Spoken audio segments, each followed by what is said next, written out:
strategic move that Eddie is making for AJ? Why are you not thinking, let's get him set up for kind of animal? If that was years and years and years ago. Like, Clarissa is a way different fighter from when she was back in. Thanks to those joining me live and to those that will be joining me on our defenses that she's had to have recently. You know, she's pulled people. All right, what's going on, everybody? Welcome to another edition of the Roundtable about tribalism. I don't think tribalism is necessarily bad. I just don't think it has to be. I don't know what he think he sees or what he think he know. But he going to the hospital, bro. Like, bro, you not winning that fight. You guys mentioned, I think, D-Style, you mentioned him versus Regis Prograis. I'd love that. Sounds like a old. I don't need you, you know, and PBC and others, in my opinion, it's like, oh, this is my guy. Like, there's a relationship. Flat out, it's tough, and we call box, and we go to the end of the round, and then that would say, what do you mean by acting black? That's a fair question, but a participant of trash talk knows. And they're announcing a fight 3-4 months from now, and he ain't gonna fight. I bet you anything, he's not gonna fight somebody as good as John Ryder. All right, we're back. Welcome to another edition of the Roundtable. We got another outstanding panel as always. Got my partner D-Style Boxing is in the house. And welcome back to the Mighty Ring IQ. It's been a while. It's always a pleasure to have him back. Base the Kid and Danny Glover, my brothers from the UK, are with us as well. And let's just get right into it, man. Frank Martin versus Artem Harutyunyan, WBC eliminator. And I don't know what type of eliminator this was because I think Lomachenko's ranked number 1 and Shakur Stevenson's ranked number 2 by the WBC. So I thought those were the 2 top guys there, but this is a little confusing. But right after the fight, Frank Martin was really hell-bent on saying he's ready for a title shot. Some people say yes, some people say no. I thought it was a good performance. I thought Harutyunyan was a tough guy. I thought he was a good guy going in, had a good record, and I knew this was going to be a competitive fight. And I liked the way that Martin responded and came back in the end and made some adjustments. But what do you, Ring? Do you think, based off of this performance, Martin is ready for a title shot? I think that given his age, he's about as ready as he's going to be. He's not going to get more ready. The people that are ranked ahead of him, like Shakur, I would pick Shakur to beat him. I would pick Lomachenko to beat him. What bothered him about Harutyunyan at the start was the activity and the aggressiveness. It kind of bothered him, flustered him. Lomachenko is that kind of fighter that he throws punches in bunches. Shakur to me is just too good for him. Like, bro, you're not going to do nothing with that kid. So if the question is he ready to fight for a title? That depends on who he's fighting for one. If he's fighting them, then no, he's not ready. He'll lose. If he's fighting Maxi Hughes, if he's fighting George Kambosos, then maybe he's ready. But the 2 guys in the WBC's rank standings that are ranked ahead of him, I would not pick him to beat those fighters. And I think Frank is a good fighter, though. I don't think he's a bad fighter. I just think he's a cut below those guys like Loma and Shakur and Devin. Yeah. So, D-Star, Ring doesn't think he's ready, but do you think he can get closer to being ready with maybe 1 or 2 more fights to sharpen him up a little bit? Or do you think what you see is what you get? Like Ring said, he's 28 years old. How much better can he get? I do think any fighter, just in general, could get better. The question is, he's at a point of his career in an age where, at best, you're going to tweak stuff. You're not going to make leaps and bounds improvements. He's not exactly a novice to the game. I mean, he had an amateur career as well. So all I'll say is this. I do believe that the hype didn't match what I saw, right? Like, he's being packaged as a dude, and even after the fight, he's saying he would knock out Devin Haney after this fight, right? So he's still talking this way.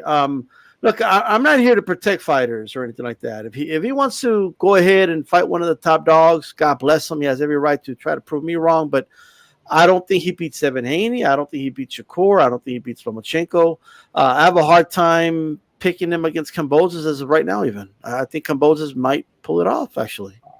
It's more competitive, that fight, but we'll see how Kambosos looks on Saturday. We'll talk about that later, but Frank Martin is Frank Martin. I still think there's a lot of guys that I would not be very sure. Like right now, I'm not sure he beats Jojo Diaz. I'm not exactly going to say, oh yeah, that's the definitive win.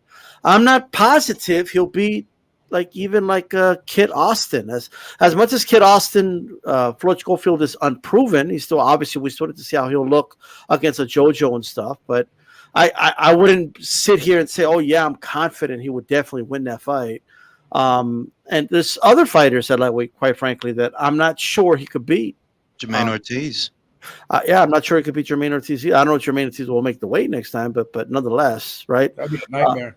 Yeah, but I just think the jury is still out on him, to be quite frank. Okay.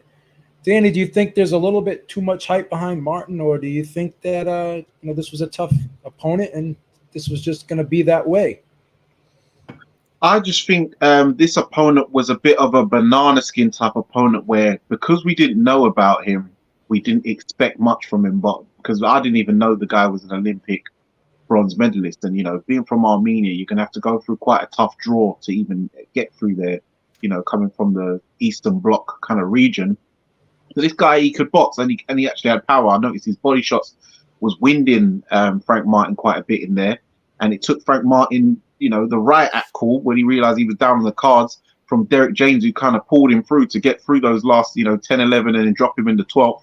And Artem also, he knew how to sort of moan and complain anytime there was a little touch of the face. He was acting like he was cut, and he was never cut. If you got hit the way he didn't want, he was moaning. So yes, Frank Martin's getting a lot of buzz around him because of the camp he's in, because you've got the likes of Anthony Joshua, who's in 2 signed big fights. You've got Errol Spence, who's in the biggest fight of this decade or whatever. You've got Ryan Garcia, who's a big star, who just come off the Tank Davis, who's kind of set the presidency this year for big fights. And you've got Jamel Charlo now, who's in with Canelo. So Frank Martin, when you're in that camp, your name is going to be big. So he's going to let's see who this guy is, because a lot of people, it's probably their first time actually watching him. Do I think he's ready for the champions? No, he can't beat Devin Haney yet. He can't beat Shakur Stevenson yet. He's 18-0, so he's not as experienced as some of these other guys in the pros.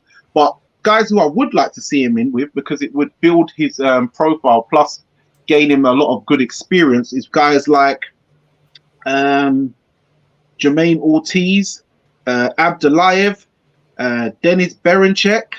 There's a Japanese fighter called Shuichiro Yoshina. Those kind of guys there. William Cepeda, that kind of level. Keep him around that level, because Devin's going to go up and fight Regis Prograis. Shakur's going to reign for a bit.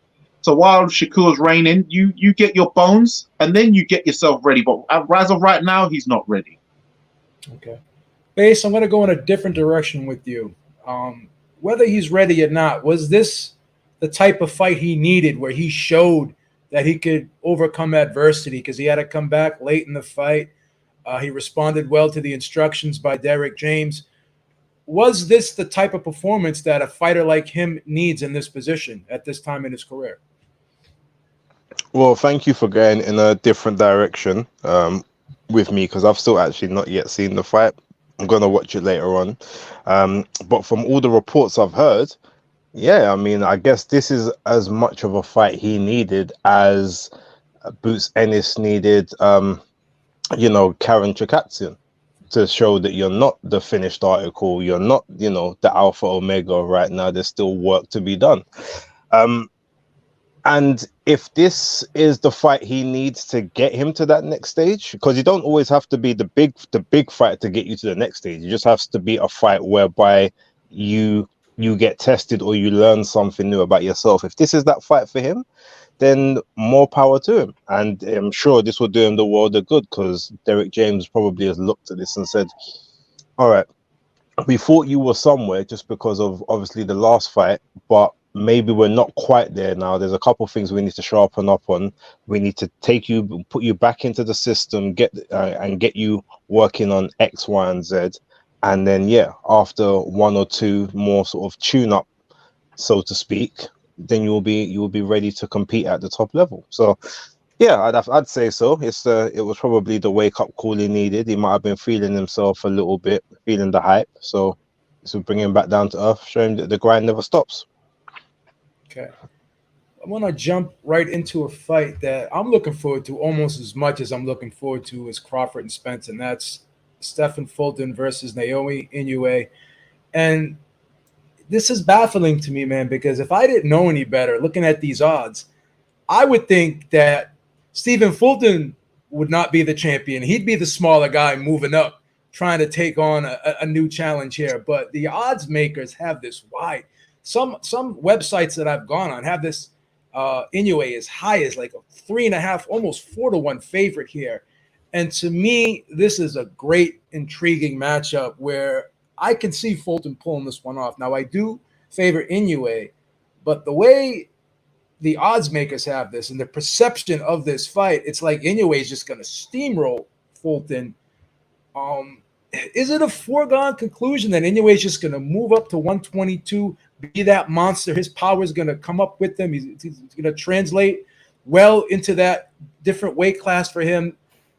Danny, what do you think, man? Am I missing something, or is this a close fight and I'm just misreading it? You know what? I'm going to keep it a buck tonight. Now, I actually fell for the hype because the media narrative, if you remember last year, they were saying, all right, they knew he's going to move up and Stephen Fulton's going to duck and jump up a weight. He ain't going to fight him. He's going to duck. PBC fighters, blah, blah, blah. I know even Base was on that PBC duck hype talk a bit because I know you've got a bit of a little gripe against PBC fighters, but we'll leave that one. They suck. But, They do. So most people's thinking Stephen Fulton was going to duck Inoue. So when they see it, the fight, it was like, oh, he's going to pull out.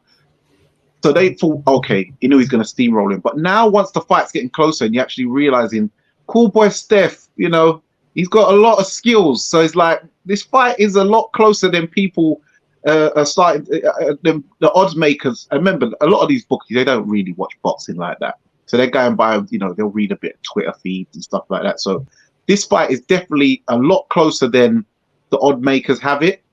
I do favor Inoue, but it ain't going to be a steamroller like I thought it was going to be last year. I even thought Stephen Fulton was going to duck and jump up as well because I fell for the, you know, the narrative. But yeah, I think this is a very good fight and I'm looking forward to it, really.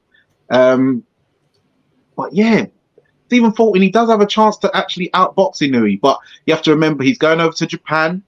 He hasn't done that before, so it's going to be a new environment. So yeah, it's all to play for. And even when you check the hashtags on a lot of the posts, it's written Inoue Fulton rather than Fulton Inoue. So the narrative is that it's the Inoue show, and Fulton's just like some backup dancer. But yeah, I think it's definitely not some steamroller job, and it's close as you thought, Joe. Ring, let's take it back a couple fights. When Inoue fought Donaire the first time, and Donaire gave him all he could handle. So I know we don't like to do combat math, doesn't always work, but sometimes you can make some comparisons if there's some similarities. I'm looking at a guy like Donaire, obviously great fighter, Hall of Famer, and I'm saying to myself, was that just Inoue maybe being off a bit, or was that just Donaire taking it to another level, that one good one left in him? And I ask myself, I have a hard time believing Fulton can't replicate some of the stuff that Donaire did in that fight. And because of that, I'm saying to myself, this could be a nip and tuck battle, right? I'm not so sure Inoue gets the stoppage here. I'm not so sure this fight ends in a stoppage even. Tell me if I'm wrong, or tell me where I'm wrong if you disagree. I mean, I wouldn't use Nonito as a parallel for Fulton or a micro, just any kind of parallel, really, because Nonito, I believe even now that Nonito is a stronger puncher than Stephen Fulton ever was. So Nonito has the power to sit in the pocket and get off that left hook to get respect. Stephen doesn't have power like that. He has other strengths, but power is not one among them. So, and also to that effect, that whether or not it was just Nonito having a last hoorah, it wasn't even a last hoorah, because after that, look at what he did to Nordine Oubaali. Look at what he did to Raymar Caballo, proving that, that wasn't a flash in the pan with Inoue. This motherfucker could still fight. You know what I mean? I personally, I have him becoming WBC champion again. I think he stands a good enough chance that I'm backing him. So I don't think it was a last who. I don't think it was, oh, Inoue looked past him. It's just Nonito is that good. Even now when I look across that bantamweight landscape, I don't see a whole lot of guys that I would pick to beat Inoue. Nonito. So I don't think it's that. Now when it comes to Stephen, I do think the odds makers have it a little wide. I would understand if Inoue were like a 2-1 or close to 2-1 favorite. They've got him close to 4-1 favorite. That seems a little bit wide to me. We don't know with any certainty that the power is going to carry. We don't know that. And we also know that Inoue doesn't throw a lot of punches. He throws maybe 1 and 2 punches at a time. He doesn't waste punches. We talked about that before the show. And you're dealing with a guy who's going to limit your opportunities to get off punches. He'll move lateral. He'll slip, roll, and ride, counter. He's got a lot of tools, Stephen. So it's not a foregone conclusion that Inoue knocks him out. It's not a foregone conclusion that he steamrolls him. It really isn't. It's a new weight, your 4th weight class. You might lose something on the way up. Even if you favor Inoue, you can't just act like Stephen is Paul Butler. He's not Paul Butler, you know. He's not Emmanuel Rodriguez. Kid can fight. So I'm leaning towards Inoue. I am, but figuring out how he's going to do it, it is difficult. It's a tough fight to edge, and we said it before the show. It's a tougher fight to edge than Spence and Crawford. I'm settled on that. I'm not completely settled on this. I think the comparison I make with Fulton and Donaire is they're both good counter punchers. That's number one, and they both can move very well, and they got quick feet. The power, I think you're probably correct on, because Donaire just has that monster left hook. But I just think that both guys, like I said, could trouble. Like Donaire did trouble him with movement, did trouble him with counter punching, and I could see Fulton, taking those two things to the same level, if not higher, than Donaire did. So that's where I think I made the comparison. But I see what you're saying with the power as well. Base. Are we going to put like a little value bet on Stephen Fulton here at 4-1, or how are we going to do this one? I mean, if you've got the money to throw away, yeah, definitely. No, the thing is, when I say that, I mean that in the sense that as long as you can afford to lose the money, it's a decent bet. Okay. But it's not that I wouldn't be banking on that $100, £100, however much someone would want to bet on it. If you got a spare tenner, you want to make £50, cool. If you lose the £10, it is what it is. What if you say to yourself, I'm not going to buy a hamburger this week and I'm just going to bet on this fight? Would that be a good move? How much is the hamburger? And where's it from? If you go to Fuddruckers, you go to Fuddruckers, you could spend up to like $10 for a good meal. Okay, so I'm not saying go get a Happy Meal. I mean, I'm a 200-pounder. I ain't buying a Happy Meal. Okay, well, look, that if you want to, save the calories and then hopefully you can get 2 meals the following week, yeah, why not do it? Look, I mean, this fight, right? It's definitely not a foregone conclusion. I myself, while I haven't obviously done the video yet, I've put out on Twitter, I think Inoue will win on points. The interesting thing is that it's all neutral judges, which is good. There's no Japanese judges, there's no American judges. There's 3 neutral judges from 3 neutral countries, from what I've been told, which is a plus. So that basically means that no one necessarily has the advantage. And the good thing, obviously, about Japan and those places, they don't necessarily go wild for a shot that lands and stuff. They're very respectful. They cheer at the end of the rounds and then they're silent, and so you can't even really use the crowd as a barometer of who's winning what. So it's literally going to be based on either the activity or the sharpness of the two fighters. So I feel that Fulton's going to have the advantage at the start, and then it's literally going to be, can he keep up the pace that he sets? Can he outland and can he outmaneuver, Inoue for the 12 rounds? And we know one thing we do know is that he's quite tight at the weight now. He can probably still make it decent enough, but there was a reason why he was going to move up to 126 to have the figure or a rematch. Like, he's not that easy for him to make that weight. So what's going to be hard? What's going to be like harder? The guy who's okay, the quote unquote the bigger guy, but is struggling to make it, or the guy that's coming up and is nice, fresh, has got the extra, the extra fat on him that can burn those carbohydrates in those later rounds. So that's going to be the intrigue. But yeah, I feel like Inoue is gonna win it. Not comfortably on points, but I can see like maybe at 8-4, 7-5 unanimous in my opinion. And that's just because I think Stephen will either gas or he'll sit on the ropes too much and get caught with stuff that he doesn't need to get caught with, and that will probably take away some of his momentum towards the mid to late rounds. So D-Style Base made a great point about the weight, and you can look at the weight for both guys. Like I said earlier, will Inoue, be effective at 122? Does he have the frame to carry it? Will he be as big and strong and powerful? And also, is Fulton staying down maybe a fight too long? Should he have gone up to 126? If you already talked about going up to 126, did he just stay down for this one fight because it's a money fight? And did he make a money decision and maybe not the best decision for himself physically? Do you think the weight's going to play a factor for either guy in this fight? Those are X factors, and I'm going to be honest. I don't, I don't factor in X factors in fights, right? Okay. So if I don't know, I'm not going to, I got to look at the styles. I got to look at the way both guys fight. So whether if Fulton is having trouble making the weight, he is going to get steamrolled, quite frankly.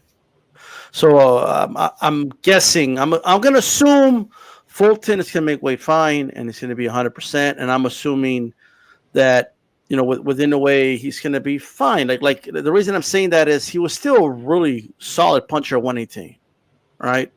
He was still stifling guys. He still carried not just the power. It's important to note the speed. He carried the speed as well. But here's why I believe Inoue is going to win. Inoue just has better timing than Fulton. He's just better at timing. And timing beats everything. It beats power, it beats speed, it beats all of it. All right. I just think he is a very cerebral fighter in there, and he's very economical with his punches. And he is a devastating puncher. Probably the most devastating puncher pound for pound in the sport, when you take into account that you're not supposed to be knocking guys out like that in those weight classes, right? This has he has that Ruben Olivares type power is what he has, right? And guys like that, even if he doesn't have devastating power anymore at 122, he's always going to have respectable power. Always. Duran wasn't the same puncher, obviously at 160 than he was at 135, right? But even Hagler still had to respect his power, right? Even when he was a 50-year-old man, and some of those fighters at middleweight were still saying, man, that old man could punch. He still had one thing, he could crack, right? So I think Inoue will have more than respectable power here, and I think he'll have enough to keep Fulton honest. I'm not sure if Fulton can hurt Inoue.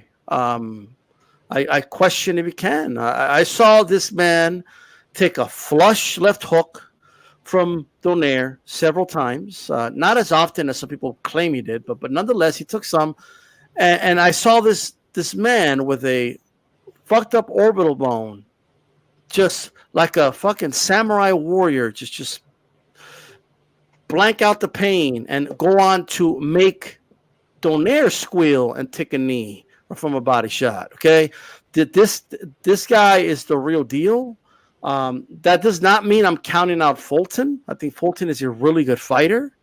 And I do think that this is not all fans. Most real boxing fans know this is a contest between two phenomenal athletes, and may the best man win. That's how rational boxing fans are looking at this. But unfortunately, there are some fans, particularly in the United States, that have made this some type of litmus test for Inoue, right? All of a sudden, he's going to have to show me he's a real deal, or if he's a hype job. We're going to find out against Fulton, right? It's interesting how when the foreign fighter beats the American, nobody says the American fighter is a bum and was exposed and washed up. But when the American beats the foreign fighter, all of a sudden, he was exposed. We told you he was a Euro bum if it's a European fighter. Okay, we told you whatever it is, right? Those Japanese fighters are nothing. I a lot of these guys that are picking Fulton, all right, you're doing Fulton a disservice because are you picking Fulton because you think Fulton is a great fighter and he's going to pull off a great win against another great fighter? Or are you picking Fulton because you really believe that Inoue is just a hype job? So what you're essentially doing, if Fulton does win, if he does this great upset, you're taking away from his own win, right? You're taking away from his accomplishment in doing so. But I don't want to talk too much about that. That's not a majority of boxing fans. I just wanted to mention that really quick. One more thing about Inoue. I keep seeing people talk about the footwork of Fulton. He does have great footwork. I'm not saying he doesn't. But just because Inoue is a counterpuncher and at times chooses to fight flat-footed does not mean he's a flat-footed fighter. Okay? So and you remember this, Beeb, when Teofimo Lopez was going to fight Lomachenko, I kept being told, the footwork of Loma, he's going to run circles around flat-footed Loma. Look at how Teofimo fights. He's always has his feet flat. Yeah, but you need to pay attention to how quick they explode, how quick they pivot, how quick those little subtle movements are. And Inoue is the best at that in the entire sport of boxing at any weight class. He explodes immediately, all right? He'll go from, he's always leveraged to throw shots, and he's quick to move. And one last thing I want to say, the reason this fight is very intriguing, and neither guy has stood across the ring and has fought someone like the other. Inoue's never seen anybody that fights like Fulton, right? And Fulton's never seen anybody that fights like Inoue. And that's why I think it's crazy that the automakers have it so wide, because there's so many unknowns, so many X factors, and there's that aspect of how is the other going to react to the other style. And it's going to be an intriguing fight. I have Inoue winning because he's going to have the better timing, like 8-4, 7-5 type decision. So everyone's picking Inoue by decision here? No knockouts, right? No knockout. Not me. I haven't decided if I think it's going to be a knockout, but one is possible because of the weight. That's the main thing. There's two things working against Stephen: the weight and the layoff. It's been a year since the Ronnie Rios fight. It's already been a year, and to D-Styles' point, I definitely think Inoue has better timing, but also what he knew he's really special at is counterpunching, hitting you with a punch that you don't see. If the fighter is struggling even a little bit to make the weight, and his timing is a little bit off, if everything is just a little bit off where it normally is, and you get hit with something you don't see, you're going out. You're going to go out, Inoue is not a thudding puncher. He's just very precise. He knows what to hit you with, when to hit you with it, and where. And that's how he got Emmanuel Rodriguez out of there. That's how you get a lot of guys out of there, man. He know when to hit you. So if he hit Fulton right, maybe he do get him out of there. I haven't decided, but I don't rule it out. Another thing is, and I'm sure somebody mentioned it, but I just want to say this: Inoue is a phenomenal body puncher. He's he has really precise shots, and he sets them up very nice. So Fulton, I think there's a possibility that he might get stifled in this fight. I would be, if this guy could nullify Fulton, I would be completely amazed. Like I just would. I'm not expecting him to do what he did to Maloney or what he did or nothing. I'm not expecting that, because I think Fulton's a better fighter than that. But if Inoue actually pulls that off, oh my God! If he neutralizes Stephen Fulton, everybody, the dude's at 126, might as well just give him the belt at this point. Ain't nobody going to stop him from 126 now. Pero un momento. Tapales is wait a minute now. You better pay attention now. Tapales he ain't for play. He not for play, that dude, bro. All right? Now let's calm down. One fight at a time. Come on. One fight at a time, yo. That dude's gonna mail him the belt if he does that to Fulton. Do you think, though, D-Style, at some point in this fight, because everyone's talking, and even myself, the perception is that Fulton's got to move box. At some point in this fight, does he have to get Inoue's respect, because you can't move the whole fight? If he can get on the inside and rough up Inoue, good luck getting on the inside. But if you could do that, You never know, right? I mean, he might rough him up a little bit. It's. I think he needs to mix it up, and I have a feeling Fulton.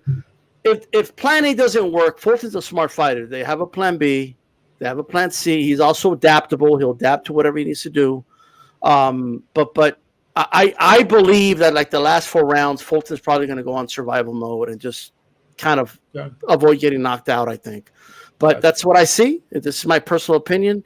That does not mean I'm counting out Fulton. I think this is a tough fight to call, quite frankly. Gotcha. I don't see him taking. Sorry, just before you, Karen, I need to address this comment in the chat from Raphael32.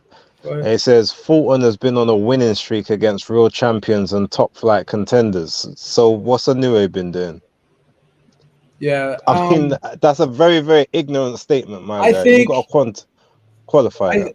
I think in this fight you can pick somebody, but to diminish the other guy is just like there's no point in that. That's just that's Western ignorance. Stephen Fulton is a great young fighter. There's no reason to diminish him. Inoue is a great fighter. There's no reason to diminish him. And if Stephen, God bless him, if he beats him, right?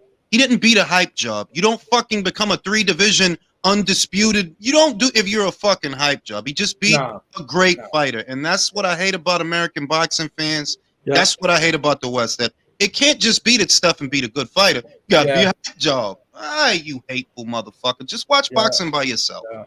And it's like not a hype job because Inoue is rated in the top 3 pound for pound, if not number 1. He's been that for the past how many years now? So come on, that's very civilian and casual to say, "Oh, that is just Fulton's beat proper champion." So come on. I think if Inoue wins this fight and does so impressively, no one can say anything anymore. And if they do, I don't know. You're going to be surprised, bro. Oh, Fulton threw the fight. They put something in his water. He didn't look the same. Why didn't he throw more? Motherfuckers is hateful, man. Like, look, man, Stephen, if he wins, that's amazing. He knew he's been on my pound for pound list for years. He's a great fighter. So if he beats him, that's dope. There's nothing to take away from it. If he knew he beat Stephen, same shit. You got to give Inoue his props. But these motherfuckers is just some hateful ass motherfuckers, and they love to just spread that shit around. It always got to be something wrong. It can't just be Stephen beat a guy who's a really good fucking fighter, he pound for pound guy, and that's all it is. Let it be what it is. Oh, you got to be hype. Do you realize that Inoue beat more champions than Stephen at more weights than Stephen? Oh yeah. Do you realize that in becoming he's literally the first undisputed bantamweight champion in the 4-belt era, and the first undisputed champion they've seen in decades in that division. But no, he got to be a hype job. He got to be a hype job because he don't look like you. He got to be a hype job. So, Base, what I want to know is this an Ring IQ? Is this an American thing? Because we don't get this talk over here in the UK.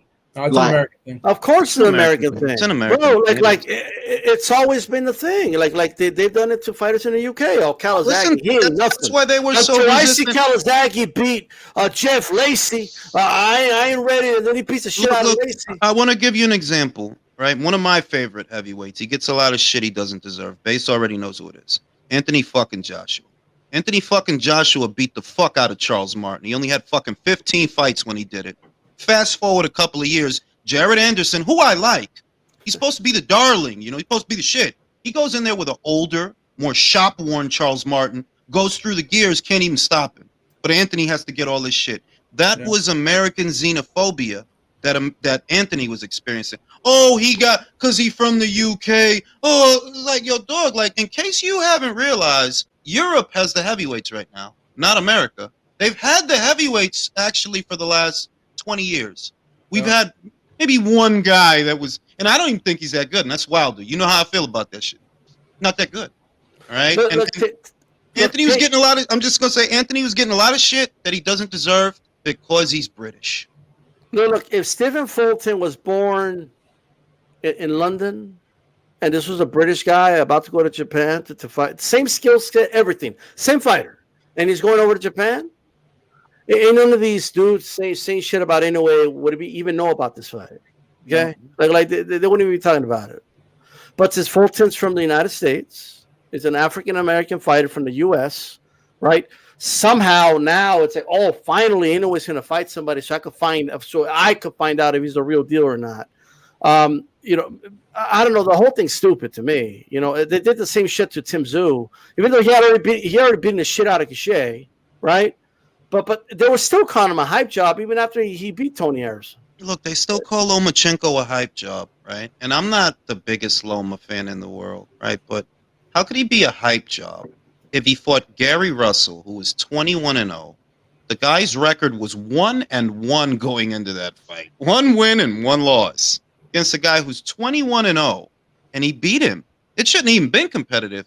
But even after that, there are still people that call him a hype job. So it's just, and the other thing is, I don't like to spend a lot of time on it because it's not actually a lot of people that feel that way. That's really just a vocal minority of toxic boxing fans. They're just loud, but it's not a lot of people that feel that way. And that should not be, the other thing is that should not be applied to every particular individual of a certain group because that's not fair. There's plenty of people that are not like that they're American and they don't look at boxing through that lens. That's really just a small substrata within a substrata of very toxic individuals that spend a lot of time online. And I just want to say one more thing. There's just one more thing about this. I just want to say, look, because I read comments, I see them on the posters, that the top ranked posts on Twitter or on the community page on YouTube, whatever it is, and I'm just seeing like there's this whole they're loud, but it's not a lot of them. So I'm gonna say it's a big problem, but I just want to address it. This whole Inoue must be cheating because Japanese fighters are never that good. Like, so one hand you say he's a hype job, and the other hand, I mean, he must be juicy because why does he look that good? You guys can't make up your mind, right? Just make up your mind. Lastly, he did get VADA tested. Okay, so that the whole shit's stupid anyway. But gotcha. All right, shout out just because of what Sean Zeidel said. Sean Zeidel casted that air of suspicion. I didn't like that with Sean. Because he knew he wouldn't sign his titty, he got mad and started pouting. These guys, they get treated a way they want to get fawned over, and if people don't kiss their ass, they act a certain way. I thought Beep said he wanted to get fondled. Oh man. It wasn't me this time. Listen, when I saw Sean Zito's video, he just seemed like an angry kid that didn't get pudding. You know, like he's very arrogant. You know what? Just to go back to that, what's with this whole he is used to being treated like a king and getting his ass kissed in Japan? That's not even if you know about Japanese culture, they don't do they're kind. Look how they treated Stephen Fulton. They're just kind people. They're just nice people, but they're not kiss asses though. Can I ask you something though? If you're Sean Zeidel and you're interviewing guys like Adrian Broner, I mean, it doesn't, no disrespect, but let's call it like it is. You don't get any more arrogant and cocky than that, no? No, absolutely. I mean, so you can't say if you there's a lot of fighters that are kind of boisterous, but Inoue is not that. At least I don't think so. I'm not seeing it. Maybe I don't know.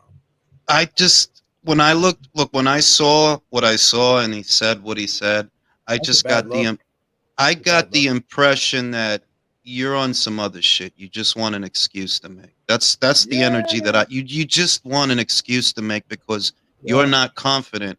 You cater to an audience that regularly trashes fighters that are foreign. That's the audience that you cater to. That's the circle that you are around. That's what, honestly, anything foreign, they trash it. If Usyk goes undisputed, cruiserweight sucks. If Inoue becomes undisputed in 3 divisions, those divisions suck. It's always the same fucking song from the same fucking people, and those are the guys that the Sean Zeidels of the world cater to. You know, well, Ring, let's just call it for like it is. I mean, I'm gonna say it. I mean, those guys over there, they're PBC PR people, man. They are. Yeah, it's another arm of promotion. It is. It's another arm of promotion. I mean, I'll call it like I see it, man. I don't care. Yeah, it's another arm of promotion. This is it's a small channel. I don't need friends. Sean Zeidel is just Dev Sani with more hair. And instead of catering to Queensbury, he's catering That's all it is, man. It's all it is, man. And I'm not even mad. Listen, I'm not even mad at Dev anymore. I'm not mad at Dev. He is. He tries so hard, though. He tries so hard. Because you know what I really like about him? That he does it with a straight face. Oh, like yeah. I wouldn't be able to hold a straight face if I'm trying to sell you that Daniel's Yeah. gonna be. No, he's good. He's good at his job, man. Big up Dev Barney. Big up Dev. Come All on. right, man. Shout out to Dev. Shout out to Raphael, 32 with the $5 super chat. He said, I did not diminish Inoue's record. He said, Fulton is heavier fighter, and Fulton's competition has been better than Inoue. Inoue No, is it not a hype hasn't. job. And see again, that's a Once fallacy. again. I don't know where he got that So from. Angelo Leo, who was WBO champion for all of 10 seconds, is better than Donaire? Like, Yeah. that dude is going to be a Hall of fucking Famer. You're Yes. telling me Angelo Leo and Brandon Figueroa, those are better scalps than Donaire by himself is better than all of that shit. Now, I'll go as far as saying Emmanuel Rodriguez of Puerto Rico, not only was he an unbeaten IBF champion when he knew he fought him, he was unbeaten. He's about to be a champion again. What's going on with Angelo? Has he ever even been seen since that fight? On what premise are we saying that Angelo Leo and Brandon Figueroa, they're better than all those champions? You know, there's 5 of them. You don't even know who they are, but you're jumping to a conclusion. Oh, Angelo Leo's better than all of that. Silly. All right. Well, let's jump into the next topic here, because this is getting pretty good. We can do a whole show on this one, but we got to get it moving. Sure. George Kambosos this Saturday coming back from 2 losses to take on Maxi Hughes. Definitely this guy needs a confidence booster, but question I have is this the right fight at the right time? Is this going to be a confidence boost for him, or should he go in there with someone like a Jojo Diaz, no disrespect, or a Mercita Gesta? Is this kind of a little bit too tough coming back off of 2 losses for the IBO lightweight title? D-Style, what are your thoughts? Well, I don't know if it's the right time, but it's not the right place. I mean, the fight's in Oklahoma, Shawnee, Oklahoma. All right. Now, I got a lot of hate mail. I got a lot of hate because I was talking about Oklahoma. I was just stating facts about the state. Right. I'm just saying, like it's just that spot that Texas didn't want, and they called it Oklahoma. That's all it is. All right. Look, at the end of the day, it's just like that big spot on top. That's why they got that little strip on top above the Texas Panhandle. Texas didn't want it. They were like, you know what? Who wants this place? You know what I mean? All the ugly people from Texas moved up there. All right. Oh, like, ain't nobody living. Like, let me tell you something. All right. This fight being in Oklahoma is the weirdest thing. I mean, you got to do from Australia, fight to do from the UK in Oklahoma.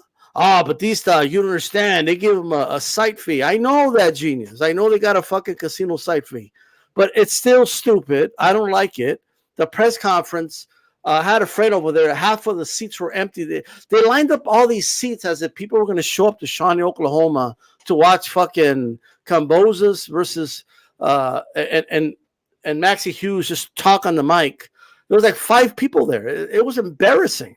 All right. But anyway, I'm okay with the fight. I think it's going to look a lot like the Lee Selby fight, quite frankly.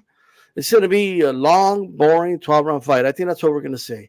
I'm going to say, man, I just think the stars aligned for George Kambosos that night when he fought Teofimo Lopez. Everything just aligned perfectly for him.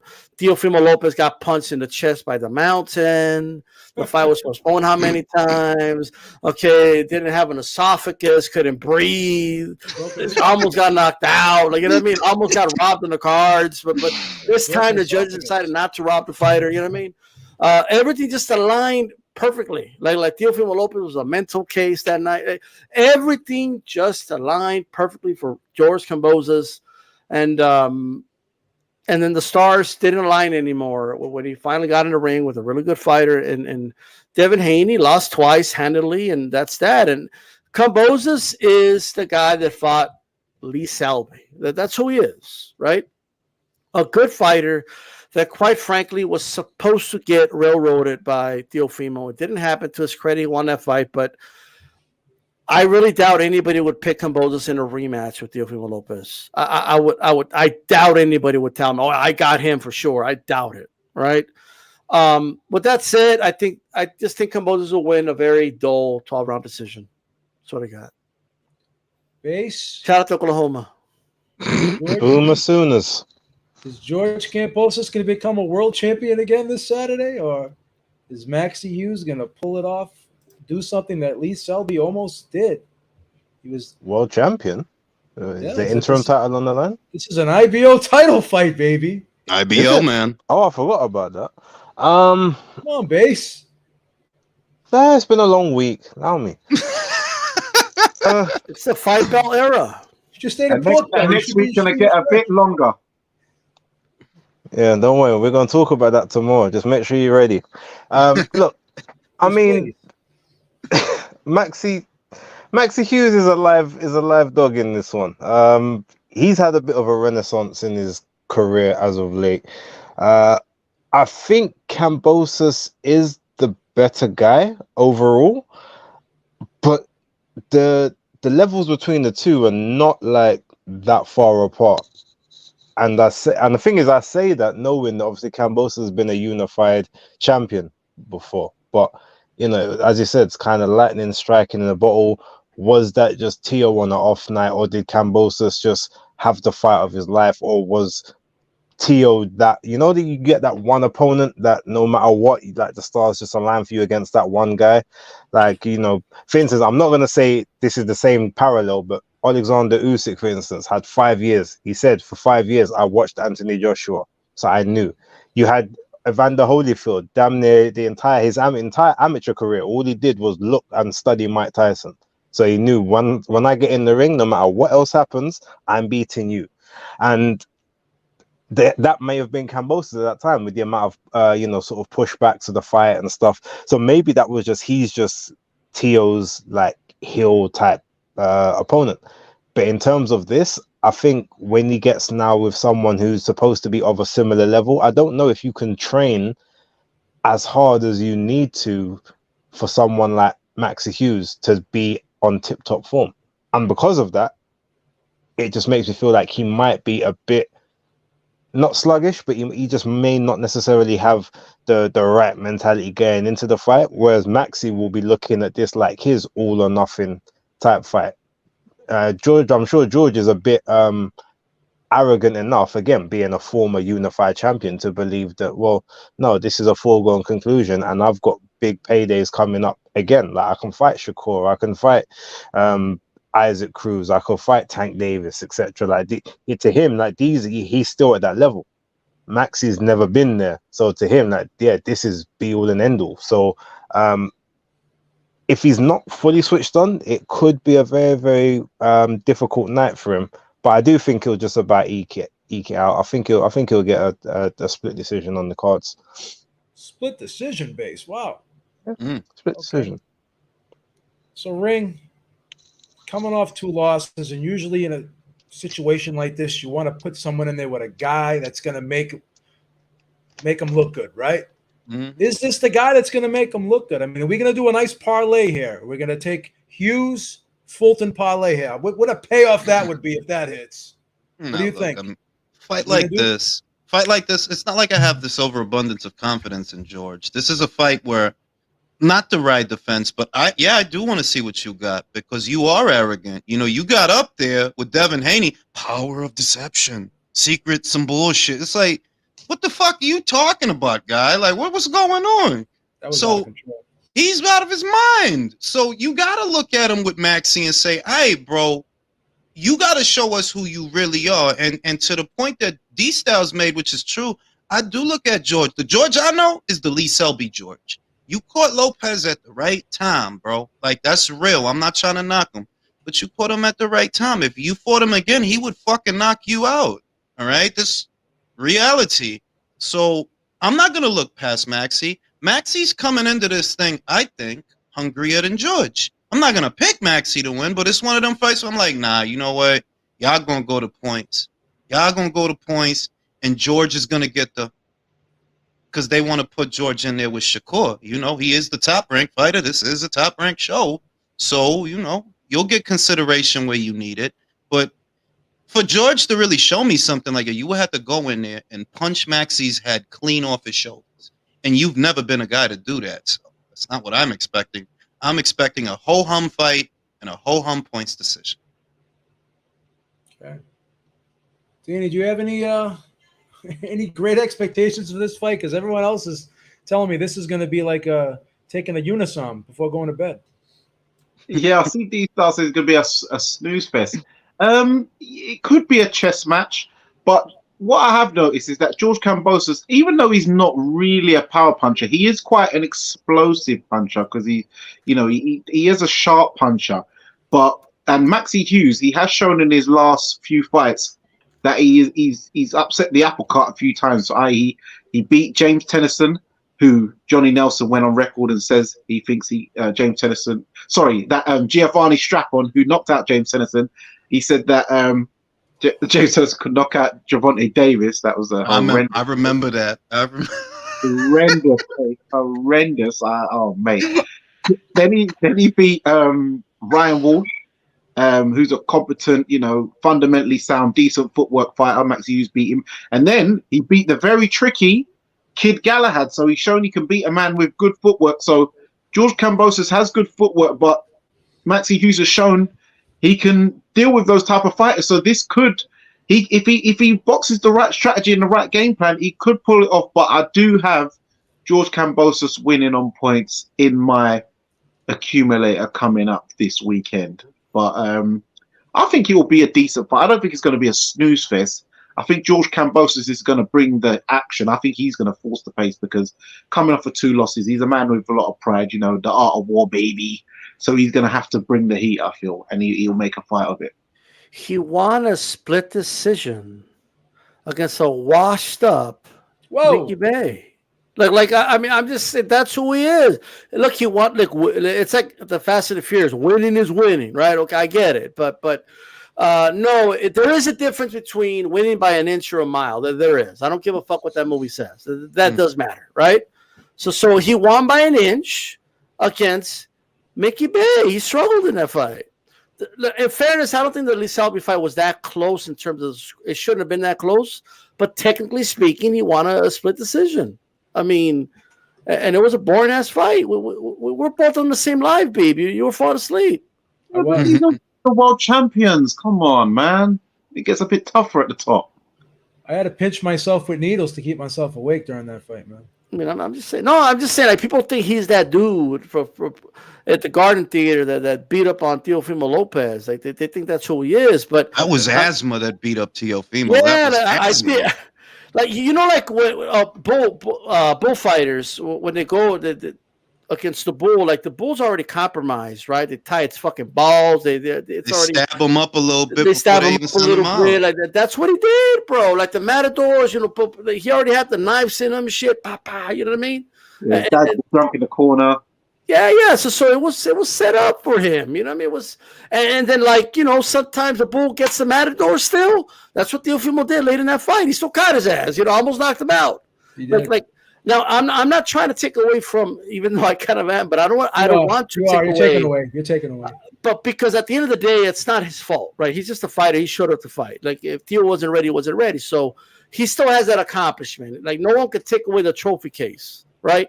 No one could take that night away from him. Period, right?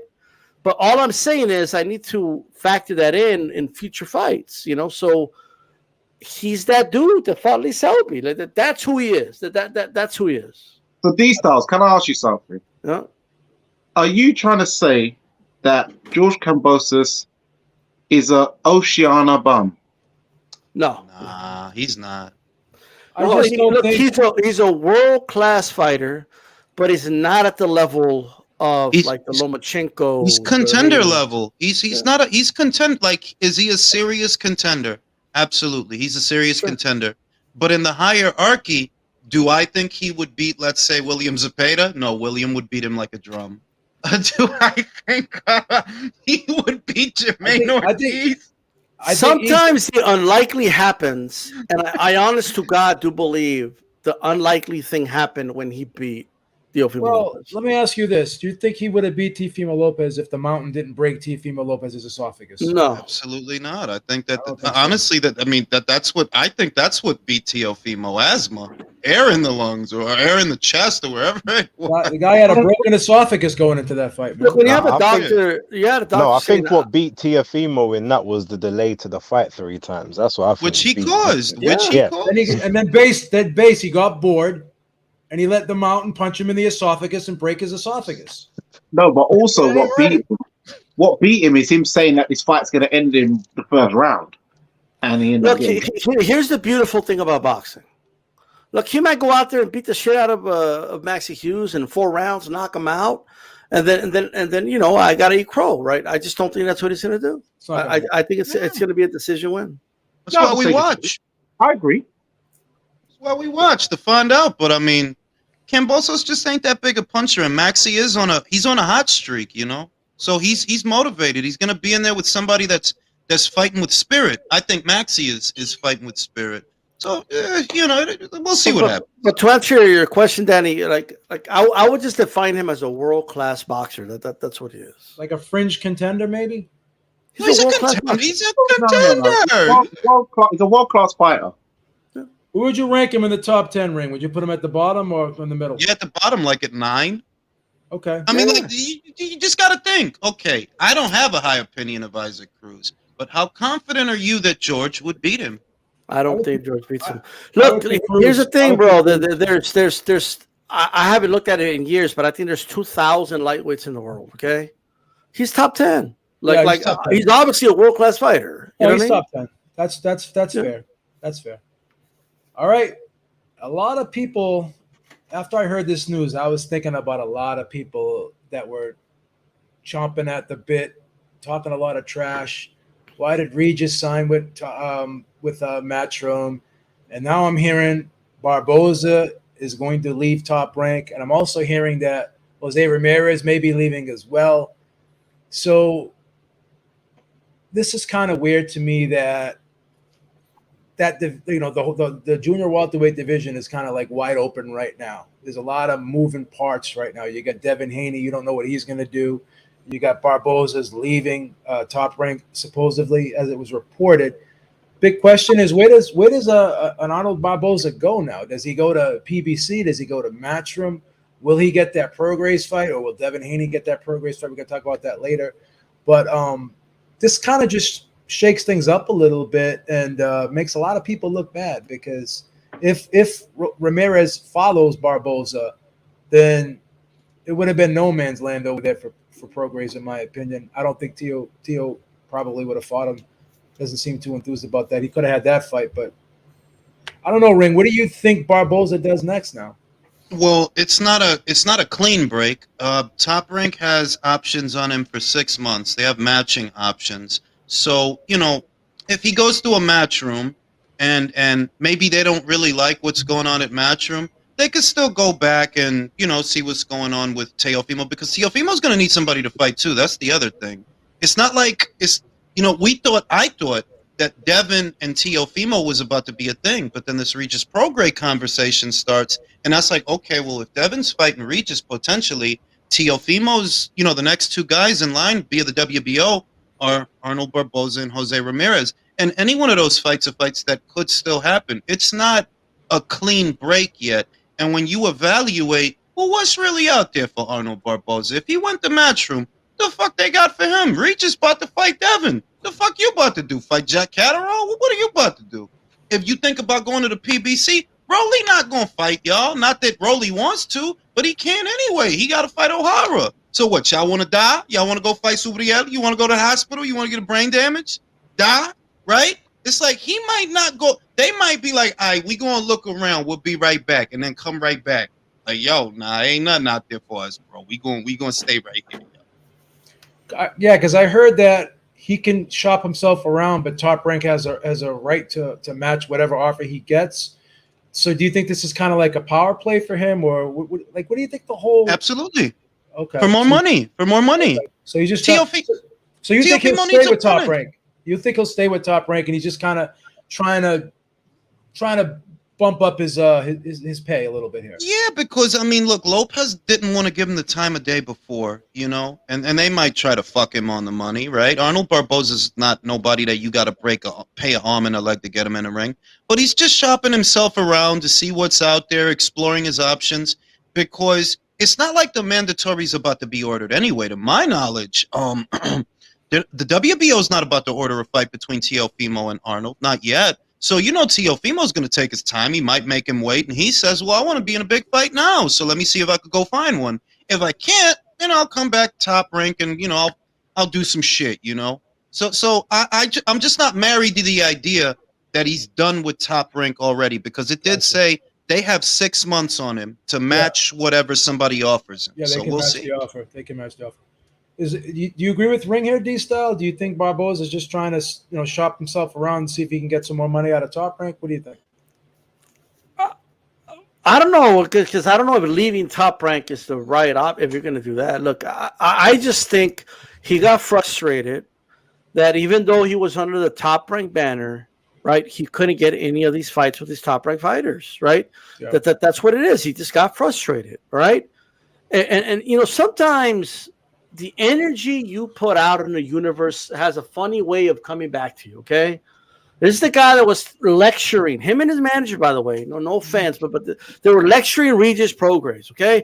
You got to sign with Top Rank. Stop ducking. The fights are over here, right? We had content creators out here.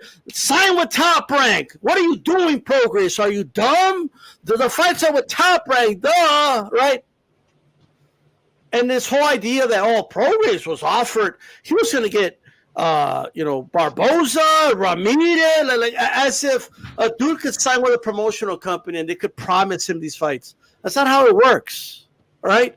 And anyone who's talking like that doesn't know what the fuck they're talking about at the end of the day, all right? Barboza, I believe, is going to try to get maybe the Regis Prograis fight, and he wants to do it independently. And I think that there's a couple of things that happen. The reason I feel Regis made the right decision signing with Matchroom, it was only a 3-fight deal. The first fight was going to be immediately.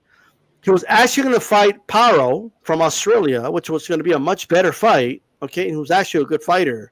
And it would have been a very entertaining fight. Unfortunately, he got injured. They had to find a replacement who stunk up the joint. You know, Calix was there in person. Shout out to him. He loved the fight, by the way. Calix loved that fight. But then, like, because that happened, I mean, God, like, the buzzards come out when they think there's a dead carcass all the time, right?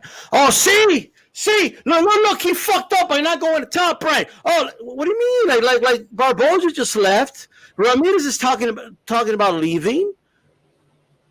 They're not going to be loyal to Top Rank, bro, or Matchroom. And you know what? Prograis, after the 3 fights are done, if it's a better option for him to go to Top Rank, guess what he's going to do? He's going to go to Top Rank. If resigning with Matchroom makes sense, he's going to resign with Matchroom.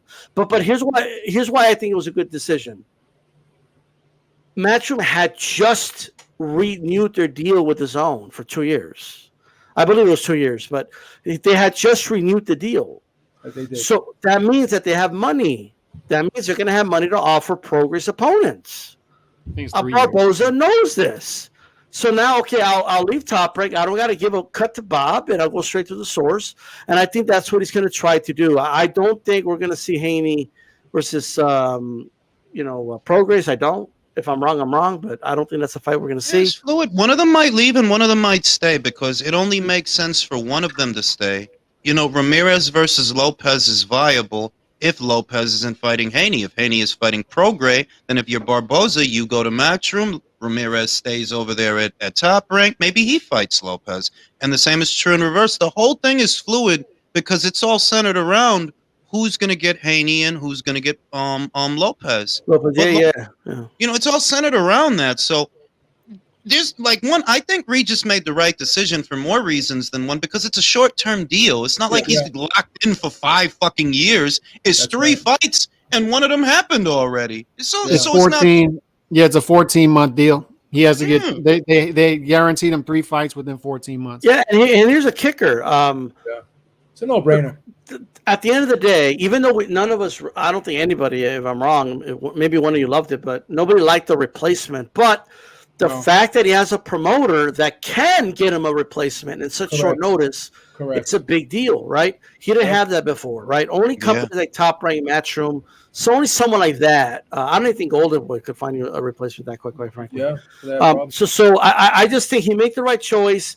He's getting paid. He's on a network, so we don't have to pay pay-per-view like there's a pay-to-fight, for example, right? And right now, it's not him struggling to get fights. I keep hearing people, he would have had the Ramirez fight like if Ramirez is the golden goose. Ramirez was focused on Lopez at that time. That's what made those criticisms so silly, that Ramirez was focused on Lopez at that time. And what Rick Merrigan really wanted was Barboza Prograis, which if you reach his Prograis, well, what the fuck is in it for me? For fighting like he's not the golden goose, bro. I might as well go fight Catterall if I'm going. And one more reason, and this is why I think he left Top Rank, bro. The proof is in the pudding, bro. A lot of things lie in this world, but the money businessmen spend doesn't lie, right? So here's the thing. Barboza did all this complaining. Like when they did the purse split for him versus Paro. I'm worth more than that. This is insulting. But Matchroom offered more money than your own promoter, bro. They put up more money than your promoter. So who are you to be lecturing the other promoter? So that's why he left, bro. I think there was a mutual understanding. He thinks he's worth this. Bob knows otherwise. And Bob's like, you know what? God bless you. If you get a payday over there with Eddie Hearn, go ahead. You know what I mean? I'm not going to spend that money on you. Bob's not stupid. It is what it is. That's Rick Merrigan fucking around and telling guys bullshit and blowing smoke up their asses. Because according to him, Jose Ramirez is Julio Iglesias. Like, you calm down, bro. Like, he can sell a bit, but calm down, you know? And I understand that, maybe a Lopez versus Ramirez fight is a big fight, and it could be. That doesn't mean that Ramirez is, that doesn't mean that Barboza is like, you bugging out, fam. You bugging out. Now, if you're Arnold, maybe you do go to Matchroom. Maybe you sign a 2-fight deal. I'll fight Liam Bottle. I'll fight fucking Jack Casserole. Maybe I'll fight him. You just see what you got, because I feel like one of them might end up leaving and one of them might end up staying. That if you're Ramirez, so he's leaving, I'm going to stick around here, see what happens with Teofimo, because I might get him.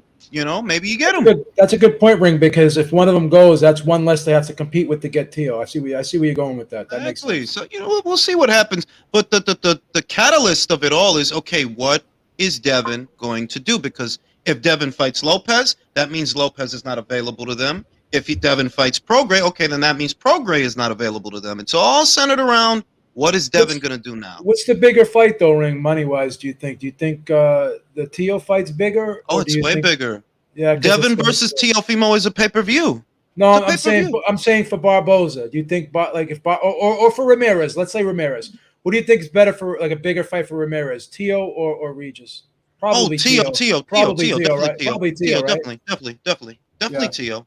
But the thing is, Teo don't want to cross the street to spit on that guy. He don't want to give him the time of day. So can you bank on a guy that he don't want to give you the time of day, and you got to wait on Paco and them to order the fight? Because if they don't order the fight, he ain't going to do it. He's going to sit out and quote Bible scriptures on Twitter. I think the best fight for Teo right now is Ramirez. Yeah, absolutely. Yeah. That's a good fight. Base, what do you think about this whole drama with Barboza, this big soap opera? What do you think is going to end up happening, in your opinion? I think he's going to be a free agent for a while, because if we look at it realistically, Arnold Barboza is a good fight, but is he a household name? No. Does he sell? No. Does he have power that makes people want to watch him? No, not really. He's just a serviceable guy. I mean, there's tons of them in the 140 division. So he's betting on himself to do this whole, okay, I'm going to go test the waters. But unless you are literally being brought in to be an opponent for someone else, no one's going to put big money behind you as the next star of the division, because you're not that guy. So unfortunately, his options are basically like just hold on to that mandatory position, hopefully get it called, and then just hope that whoever is off, maybe if the zone need content, that they'll put in a big bid for a purse bid. if Top Rank see the value in that fight, maybe leading to something else, then maybe they'll put up the money. Yeah. If PBC want to continue having the stellar year that they're having, maybe they do it. Or maybe Golden Boy Promotions might throw money at it because at the moment they're struggling and they need something to do. So that's probably his best bet, is to be the B-side to whatever happens, but just hope that it's against a guy that is credible enough that one of those promotional companies will back the fight to a decent level and get you a decent payday. And then win, lose, or draw, you just have to assess it from there. But yeah, he's no great shakes. Him being a quote unquote free agent means absolutely nothing in the landscape of boxing right now, in my opinion. So yeah. So Danny, what do you think of Base's assessment? So say he does shop himself around, and say he does get like a 2-fight deal with Matchroom or even PBC. You think Top Rank's going to jump through hoops to try to match the deal that he gets? Do you think they care if they lose him or not, as long as they got Tio and Ramirez? Do you think this is a big loss for Top Rank, and do you think they will try to keep him?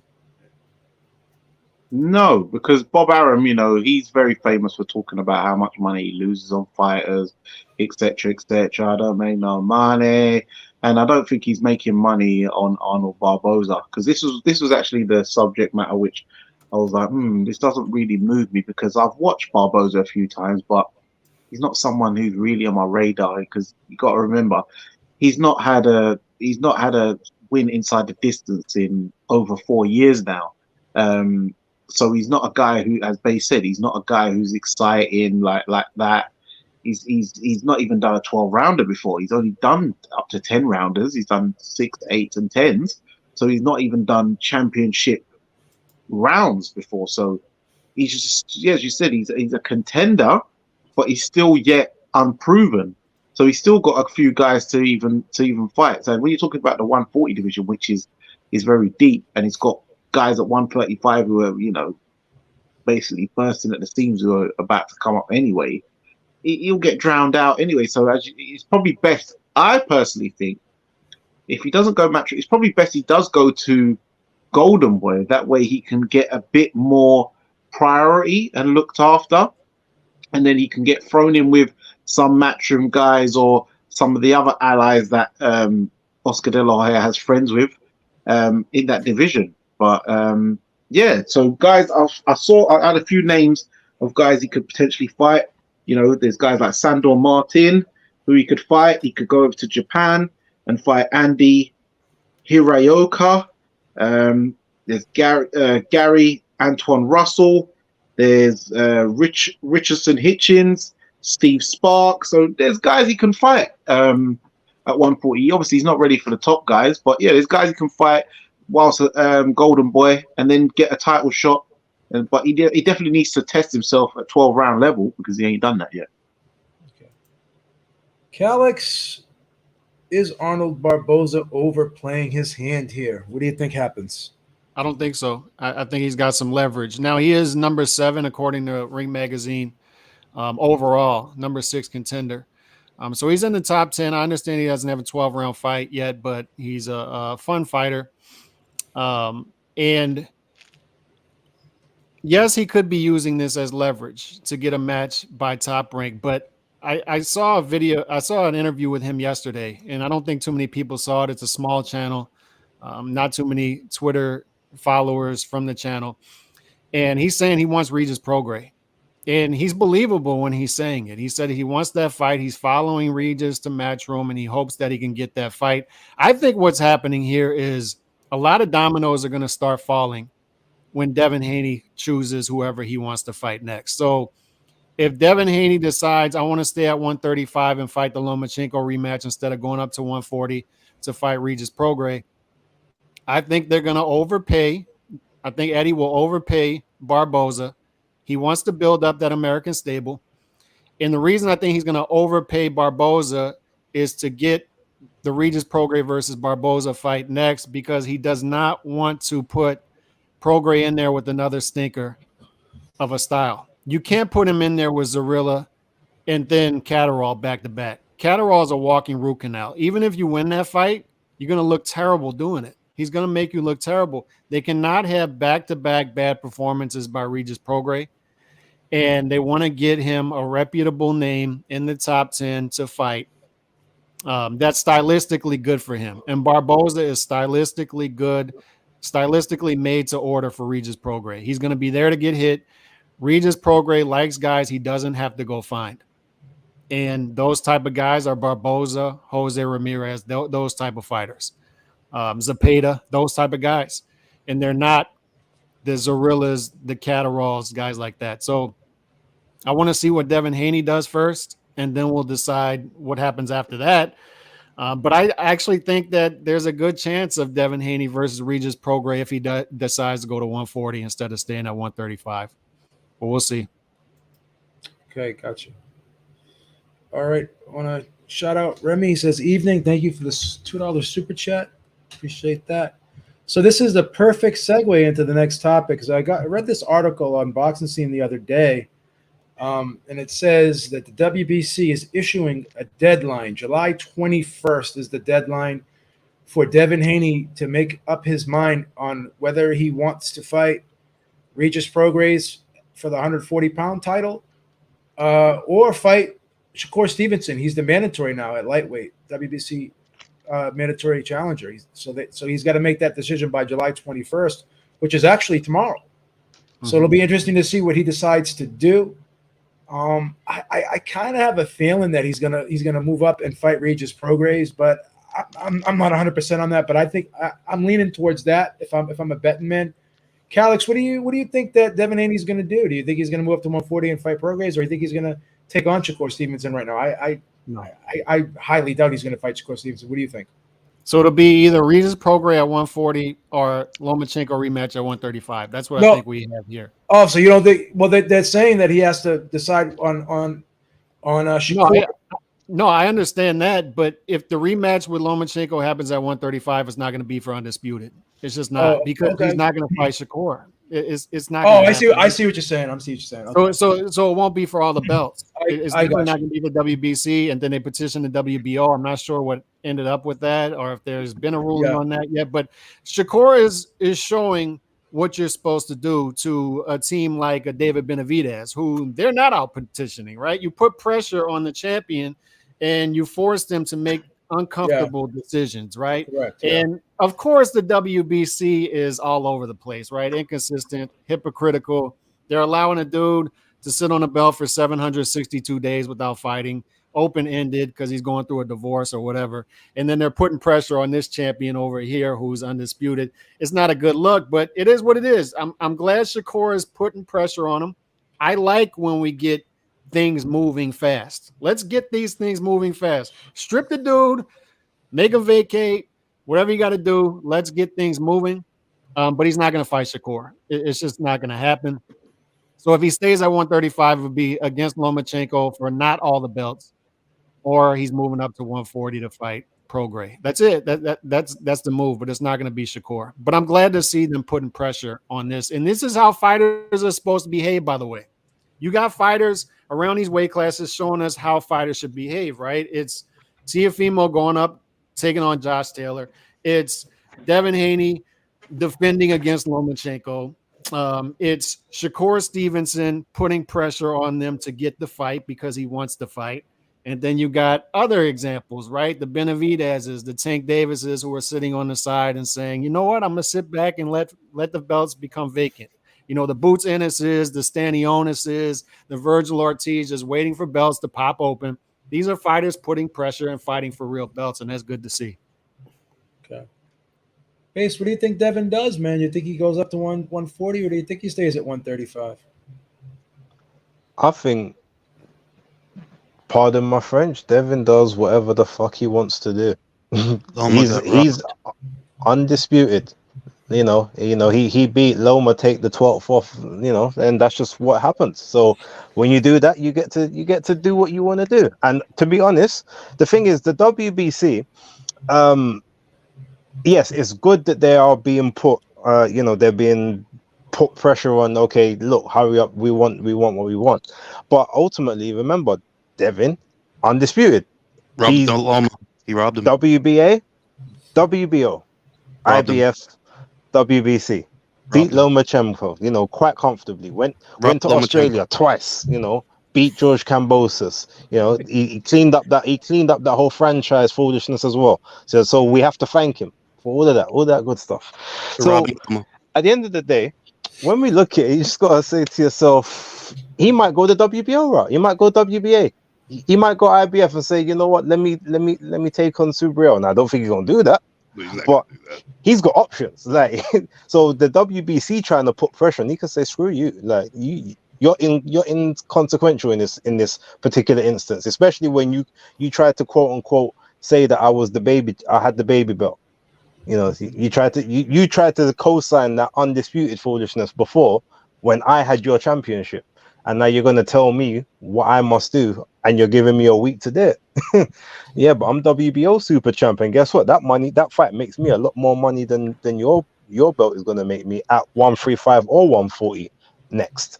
So if I was him, that's the route I'd go personally. But in terms of the routes that we've been given, just in terms of the question, it's Regis Prograis all day. And if you remember, he was mentioning Regis Prograis before Regis fought. It's not like, oh, he saw the performance and said, duh. He called Eddie about that fight before Regis fought Zarrillo.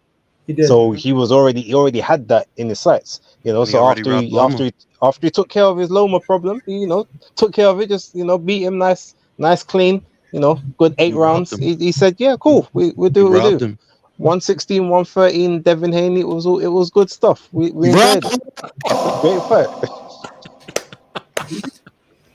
So, Danny, do you think Calix is right here? And I think Base kind of alluded to it too. You think he just gives the WBC a middle finger? He could just move up to 140. He could fight Tio at 140. He could say the hell with the WBC altogether. That's probably the biggest money fight. Yes, but I don't think Teofimo will be available at the moment. But I've always said, well, I've not always said, but I said the same thing on his videos for years, that Devin Haney needed to move up to 140 at least 2 years ago because his head is too big for his body. He is mashing up himself. You saw 2 weigh-ins ago where his eyes, he looked like Michael Jackson in Thriller, like it was a joke. Like, so he needs to move up. It's just getting silly now. So remember, it's not like he's just handpicking Regis, because remember, even when he beat Teofimo Lopez, Regis Prograis said to him, "Hey, I'm giving you tickets to my fight. Come down so we can show you some Southern hospitality." So they've already set this. Like, Regis has already invited him down to watch him in his last fight because they already kind of had this thing going where they're going to set this fight up. So Devin needs to go up. Regis is looking for an opponent. Yes, he didn't look good in his hometown thing, but he'd already invited Devin down to come and watch him as a scout thing to set up where he probably jumps in the ring afterwards and they have a little talk. And so this was already made. So Shakur Stevenson, yes, it's a good fight, but people, I heard someone say Calix was talking about Benavidez putting pressure on Canelo. It's a bit different because Benavidez has been a career super middleweight, whereas Shakur Stevenson has just moved up and only had 1 fight at 135. And this fight, because Shakur knows that Devin's smashing up him for 135, this fight will be, as Basic Kid said, I'll give him his flowers. He said this fight will be better at 140 or 147 in maybe 5 years' time. Because remember, they're in their early 20s. So they can meet in, say, 18-month time at 140, or they can meet even at 4 or 5 years' time at 147 when they're in their late 20s, still in their 20s, still primed out, providing they don't, abuse their bodies. So, yeah, this fight I don't think is a good fight at 135. So the best thing for Devin to do is get his body to start, matching his head, because his head's too big.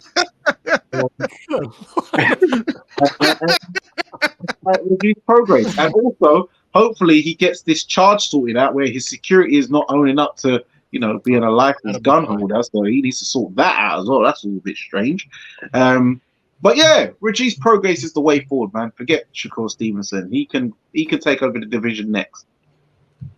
All right. Can I add something, B? Go ahead, brother. I see Kelly K keep asking about Davis. Brody, Davis has been WBA regular champion since 2019. Yeah. If he wanted to fight Devin, He would just ask the WBA to order the fight. Yeah. And you don't even have to wait on them to do that. You could fucking make him an offer like you made Ryan an offer. Like, why we being obtuse? If Gervonta wanted Devin, we would have heard something by now. We haven't heard nothing about no offer. I'm not against him fighting Davis. I don't think anybody on the panel is against him fighting Davis. But what the fuck is Davis doing to get the fight? You don't want it. Well, Gilly the Kid and that asked him, "Did you ever ask for any of those big fights?" He was like, "Well, to be honest, I've never asked." I'm trying to tell you, like this Davis shit. The Davis shit is the weirdest shit in the world because they want him to. I don't even know, like, bro. If the dude sat in an interview and the guy asked him, "You ever think about fighting Devin Haney, Shakur Stevenson, or any of those guys at lightweight at the top?" No. I mean, you ever walk into the office and ask for Loma and Devin and Lopez? No. So what the fuck we doing? Why we trying to make that? Why we trying to act like it's on Devin to make it happen? In fairness, you got nothing to do in jail, so he probably thought about it while there it is. Tank with KO. Yeah. Woulda, coulda, shoulda, bro. Woulda, coulda, shoulda. When is he gonna do it? Woulda, coulda, shoulda. When is he gonna do it? He always wins the mythical matchups. And I saw dudes complaining about the Ring Magazine rankings earlier that Lomachenko is number 2 ahead of him. Why should he be number 2? Explain it to me. Yeah. Why should he be number 2 in the division? Why should he be above Devin Haney? We're talking about fantasy matchups with guys that are in his own era. That's what I'm saying. Tank is the only guy that participates in fantasy fights that's still an active. A lot of this fan base is convinced he should be on top of the lightweight division by beating Ryan Garcia, but that same fan base will question all of Inoue's accomplishments. All right. And they're not even factoring in that his last fight was a catchweight. So how can he be number 2 or number 1?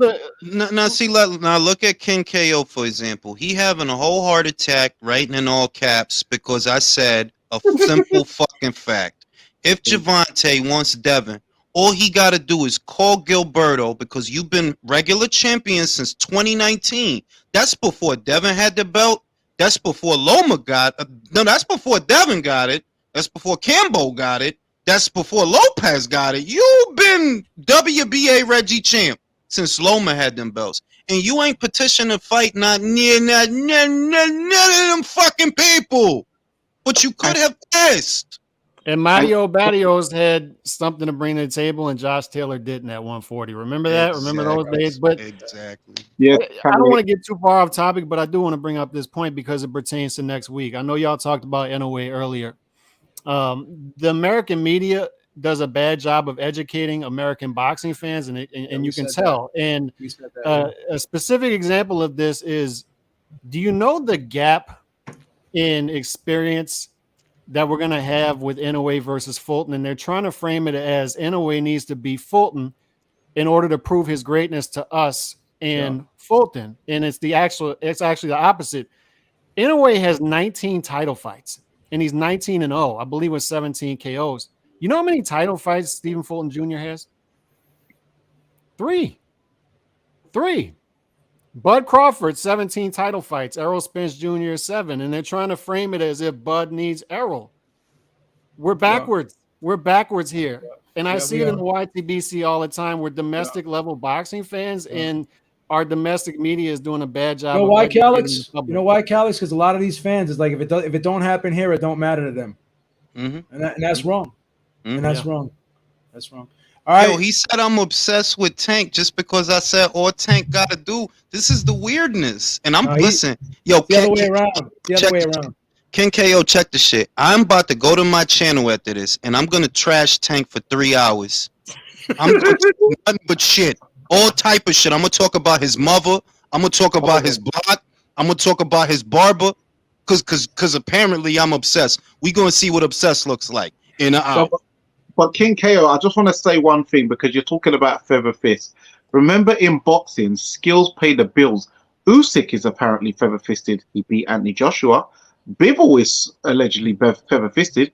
He beat Canelo. Floyd Mayweather was feather fisted. He was beating all these big power punchers who were meant to be KO artists. So, you know, The list goes on. Pernell Whitaker wasn't no puncher. Oh, look what he was doing to guys. Nah. He was making. Then he went from saying, "Yo, why y'all not asking about Why y'all not asking about Gervonta?" Then I tell you the shit, and you get fucking mad at me. You get mad because I said, "Yo, bro, you literally have the belt that could get you to fight. He got it. He's had it." There's literal footage out there of reporters asking him about these fights, and he says he's like shows no interest in them.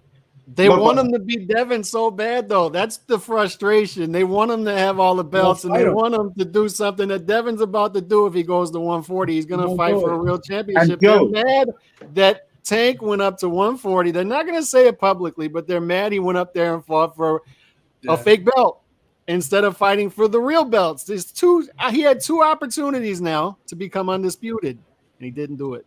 They don't want to get mad at him. They want to get mad at me when I say, "Yo, dog, Gervonta could get any one of these guys in the ring if he want them. So if he ain't getting them in the ring, it's because he don't want them." What's stopping Tom Brown from making an offer? What's stopping him? Let me read out this super chat real quick. He says, I don't even know if I want to read this, but he says, "Jules, show some respect to the undisputed affirmative action lightweight champion of the world." Come on. I don't know, Joe. But what I want to say is that reporter he's not even a reporter, who asked Gervonta the question when you're talking about Gilly and Wallow. These guys are actually Gervonta friends. They're fans of his. I know. They were there to pump him up. I know. And they asked him a question thinking he was going to say something. They thought he was going to say, "I've been calling for it," and they ducked me. Yo, they thought he was going to say some gully shit. They thought he was going to say some real true gully shit, some real tough shit. He said some Hello Kitty shit. But guess what? I give props to Gervonta for at least keeping it honest and not capping. But he exposed. And Danny, is because he too dumb to lie. That's what it was. If he had half a fucking brain cell, he would have at least fucking lied. He's too dumb to lie. All right. The real guys that's getting down that deserve all the exposure: Devin, Tio, Shakur, Loma. These guys deserve all this exposure, all right? Now, this Davis shit, like I said, he is mad at me because I told him what to do. Gervonta just call Gilberto. That'll make the fight. If you ain't call him yet, gotta be because you don't want the fight, because you could have been made that phone call. What do you think, Jules? Is Devin Haney going to fight Tank, Stevenson, or Prograis? Because we'll throw Tank in there now. look, right? Fuck it, right? Look, I feel what Bay said because it's the truth, right? Devin is not on Mauricio's clock. It's not either A, B, C, or D. I'll go to 140. I'll fight Liam Pato and tell you to suck my dick. I do what the fuck I want. I'm undisputed. I go up there and fight Tio if I feel like it. I'll go up there and fight. Coming off a great win over Lomachenko too, man. Yo. Real good win. Thoroughly enjoyed it. No, but look, 113. Base hit the nail on the head that y'all not gonna put me in y'all box like I gotta jump when y'all tell me to jump. It don't work like that. If I feel like having a layup fight when I get to 40, I could do that. If I feel like fighting Regis, I could do that. I would like for him to fight Regis because it's a great fight. I would like for him to fight Tio because it's a great fight. But reality is, I don't necessarily, and you know I think Loma got robbed, Base. But it's just, I do think it's some bullshit that, it's either or. I'm like, nah, that kid ain't even for that 40 yet. Y'all already want to throw him into the shit and throw him in. Like, yo, he don't get a layup fight? If he want a layup fight, give him a layup fight. The real shit is, y'all be talking shit. That's what paints y'all in the corner. Y'all be talking shit, and now motherfuckers want you to fight Regis because y'all was talking shit. You didn't have to do that. You could have chilled out, got some brain, ate some potato chips, don't say nothing. Y'all don't even know what I'm about to do. I'm about to go fucking fight Liam Pato. I ain't even gonna fucking fight him. Y'all gotta stop jumping online, Devin, and talking shit. Because when you talk shit, people expect you to back it up. That's the real problem. I personally, if he went up and fought Liam Pato, there are a lot of people that wouldn't like it. I, on the other hand, would say, nah, that's okay. That's okay. The T.O. fans gonna get on their T.O. shit. Oh, T.O. calls him out. That's a hard fight to negotiate. The egos are very big. T.O.'s ego is the size of fucking Texas. And Devin, he's undisputed champion. He's entitled to have an ego. So that's not an easy fight to do, and that's the boring part that people don't want to talk about. That T.O. want to be the A side. You know that, right? But Devin makes very good money. In fact, he's been making great money longer than T.O. So it's things that need to be worked out. And y'all don't want to understand that because you want to be obtuse. That what you think, Devin gonna fight him at the Mando split? Yeah, okay, T.O., I'll fight you for 25%. Well, I'll fight you for 30%. Yeah, that'll happen. You fucking morons. That'll happen. Yeah, Devin that makes $3 million a fight. Got $3 million fucking dollars for Jorge Linares. I don't want to cut in. I don't want to. I've been patient with you, so I'm going to cut in. Look, here's the thing. I think let me ask you a question real quick. It's kind of funny, like, though, when you think of Devin Haney, and Lomachenko is like an optional defense for him. That's not like an optional defense for a regular fighter. See what I'm saying? Of course not. Yeah. So they it's almost like the WBC is like, okay, that's your optional. Now we're gonna order something. You see what I'm saying? Like, that's all you gotta do. Look, it don't make sense. Look, if you're Devin Haney, according to Suleiman, they will defend their fighters and stand by their fighters under all circumstance. We stand behind Chorlo from here to the end of time. All the time he needs, we will be there for him. We have a heart in the WBC. Sure. Just tell him you got issues with your chick. Hey, my brother is giving me all these problems. It's really hard on me, and it's affecting my mental stability here. My mental health is really affected, Mauricio. No worries. We will support you. Because let me tell you something. Mauricio's going to have a hard time forcing anybody to do anything when Jermall Charlo hasn't done shit in over 2 years. He's going to have a very hard time explaining, right? I honestly believe, like, he could get sued. Like, I honestly believe they're going to take him to court if he threatens to strip him, all right? And they could present this in court. They could be like, well, look at this dude. This dude hasn't fought in 2 years. Look at this dude over here. Look at what he's letting Canelo do over here. Look at what he's letting Jermall do. Look at Jermall. Yeah, he still has the belt, right? He moved up a weight class instead of fight Canelo, and he ain't giving him no deadlines. Even though his hand just magically cured like fucking Deadpool and shit. All of a sudden, you know what I mean? His hand was fine. You know what I mean?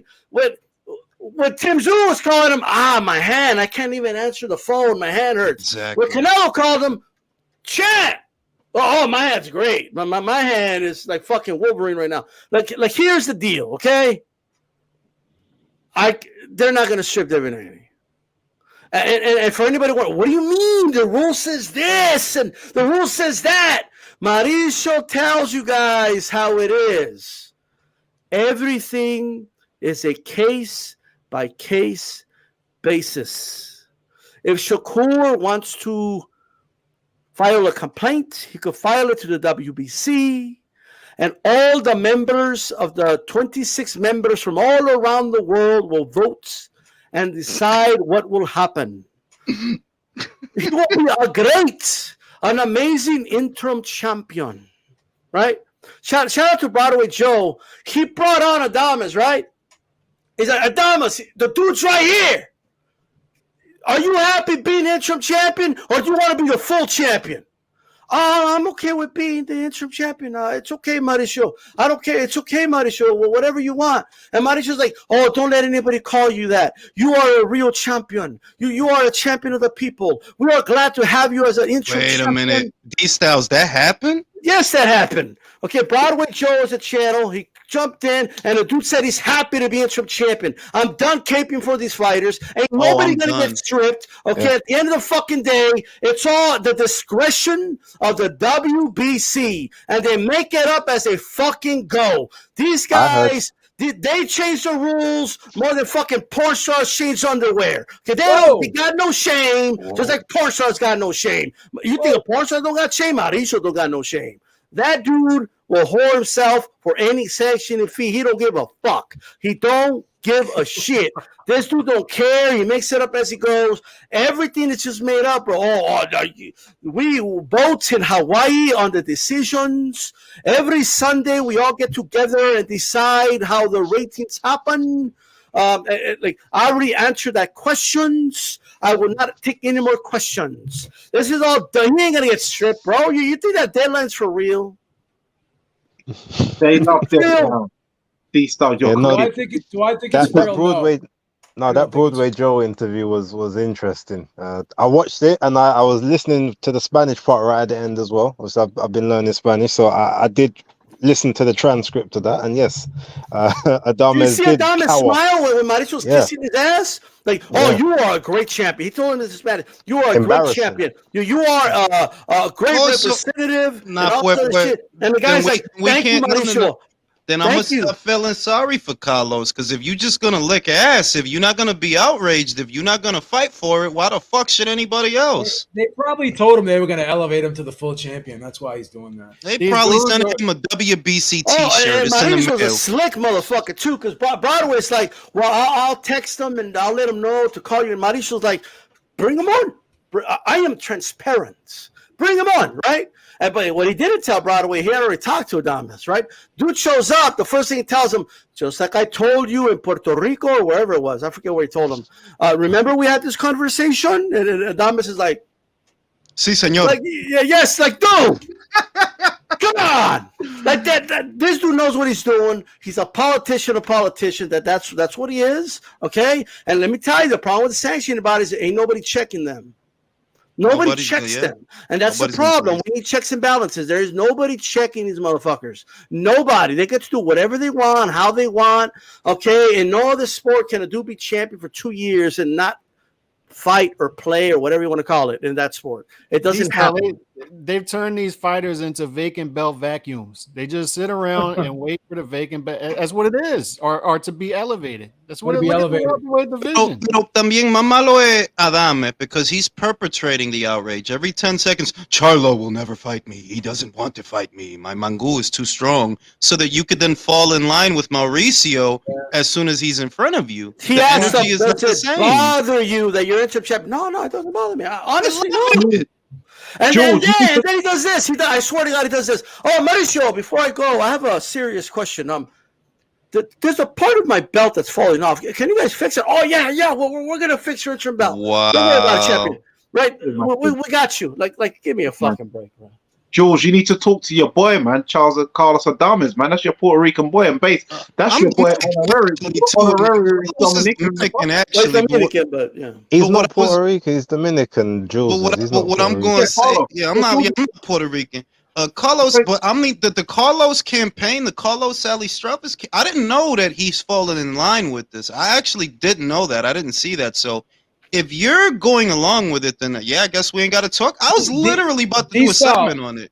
D-Star, a lot of people didn't watch the whole interview. I'm glad you if you didn't say something, a lot of people wouldn't know, because I didn't know.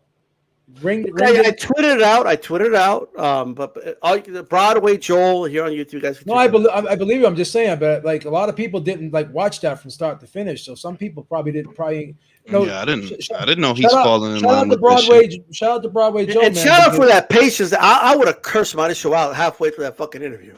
I would have said something. Are you fucking shitting me right now? I would have said something like that. So shout out for the patience he had in that interview. I just want to say that. No, but it sucks though, because he's got a smaller channel, so a lot of people aren't going to see that interview, man, and they should. Is what I'm trying to say. Yeah, I'll probably post it in the community section of my channel. Yeah. I'll share it. Send it to me, Base, and I'll post it out and try and get it out. You can get on it. It's on his Twitter channel, on his Twitter profile. You see it on there. Okay, I'll share it out. Yeah. All right, I didn't know. Last topic. I'm not really excited about this topic, and I'm kind of pains me to even bring this up, but I'm hearing a lot of people talk about this fight, saying it's going to be bigger. Fury and Ngannou would be bigger than Fury Usyk, and I even heard Carl Froch say Fury said that to him for whatever that's worth. I don't care if this fight is bigger than Fury Usyk, Fury and Ngannou. I don't care. It doesn't make me any more excited for the fight. So is Fury capping there? Is this fight? You guys think this fight is bigger? No. Fury Ngannou than No. Fury Usyk? No. I have a hard time believing it. Let me start with D-Style first. Well, here's a problem. Will it be bigger in the United States? Probably, right? But is it bigger worldwide? I think people underestimate like a heavyweight title fight. How many countries it airs on? Like I think people underestimate that. I think people underestimate how many eyeballs are on all 6 continents. We're not counting Antarctica, obviously. Although I think the scientists probably even they watch the heavyweight fight over there, so it probably isn't 7 continents being aired. But nonetheless, in all 6 continents of the world, inhabitable, hundreds of countries play the heavyweight championship fights. It's always been that way, right? Like it's obviously some are bigger than others, but Tyson Fury versus Usyk would be for the undisputed championship of the world, and around the world, boxing is just far bigger than MMA. It's not even close, quite frankly. All right, like it just is. You could see it by the number of participants. There's more fighters in the lightweight division in boxing than there's in the entire UFC roster. Right? Absolutely.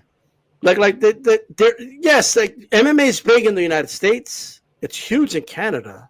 And Brazil, parts of, but it's like second fiddle to boxing in a lot of Latin American countries, quite frankly. Distant second, it just is. You're not going to compare those Mexican fighters in UFC to a fucking Canelo event. Like you're just not, right? And then it's kind of big in Holland and in the UK, obviously. It's big there.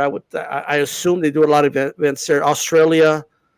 And it kind of ends, Japan, obviously. But that's it. Like, it's not big like in the rest of the world. It just isn't. So when you say, it's bigger than what are you saying? Like, bigger where? Like, you could argue Tank Davis, Ryan Garcia was bigger in the U.S. than Usyk, Fury would have been. You could argue just like almost any fight. Like, there's a handful of boxing fights are bigger. But does that mean it's bigger around the world? I think people have lost like the grasp of how big a heavyweight title fight is and how it's aired all over the world. And we know that by the purses they get. They're going to get a lot of money, all right, regardless of where that fight takes place, all right? Ngannou versus Fury is a circus. That's what it is. It's a circus act, right? So people are going to watch it out of curiosity. There's a lot of delusional MMA fans that think Ngannou has a shot. They're going to tune in, right? So it's a hustle. They're hustling those people, all right? That Tyson Fury is hustling people here, all right? And he might be getting paid more, and I talked about this with you, Beeb. He might be getting more for this fight than the Usyk fight because he doesn't have to split as much with Ngannou, right? He keeps a vast majority of the money. And I think that's what he means. That's really what it means when he's telling Carl Froch, it's bigger for me. Well, yeah, you're getting Mayweather got more for the McGregor fight than the Pacquiao fight, not because it sold more, but because he gave McGregor a much smaller piece of the pie than he had to give Pacquiao. That's just the reality of the situation, okay? But whether we like it or not, a lot of casuals are really going to tune into this fight, right? Like they are, but it's nowhere near McGregor Mayweather stuff. It just isn't. That's what I want. That's what I wanted to add. That Ngannou is not to the UFC what Conor McGregor was. So there is a legitimate question there as to how big this is. Many of us are under the grip. McGregor was a pay-per-view star in the UFC when he went over to fight Floyd, and Floyd was an established pay-per-view star as well. In the US, Fury's not a pay-per-view star like that. Okay. And Ngannou's not a pay-per-view star in the UFC. If he was, Dana would have paid him. Would have treated him better. Yeah. Yeah. The Dana obviously did not feel that it was worth it to pay the dude. So I'm just saying now can Dana be making a miscalculation? And maybe, but I don't think he is, right? Not that big of a miscalculation. Right. Yeah. So look, all I gotta say is this. Let's get it over with. I'm not gonna like the fight. I don't care how many people defending this fight tell me how much money Fury's going to make and Like, you know what I mean? They're telling me about the money he's gonna make, how it's easy money for him, and you would do it too, and this, that, and the third. Like, at the end of the day, I don't like the fight. I think it's a trash fight, and that's what it is. Like, that's how I feel about it. But worldwide, no, Usyk Fury would be bigger. Yeah. What do you think, Ring? How many pay-per-view buys does this thing do? Your opinion? It's hard to put a number on it because, like I said, Ngannou was not for the UFC what Conor McGregor was. When you talk about a crossover fight, that was the driving force, that you have the top-selling MMA fighter versus the top-selling boxer. So that is a fertile environment to sell a fuck ton of pay-per-views. But with Ngannou, if you notice and you tracked what was going on between him and Dana, he felt undervalued. And, you know, Ngannou, you can see, like, you don't have to watch a lot of UFC to know that Ngannou wasn't to the UFC what Ronda was. Ronda had more fucking fame than he does. Yeah. So I'm wondering how many actual people are interested in this, especially when the mystique is gone. We all know by now, even at a casual level, we all kind of know that, look, in the boxing ring, the boxer wins. In the octagon, the mixed martial artist wins. We're not dumb. And Fury isn't in the UK what AJ is. Like, no, AJ could fight a fucking salad and sell a fucking pay-per-view. You fucking kidding me?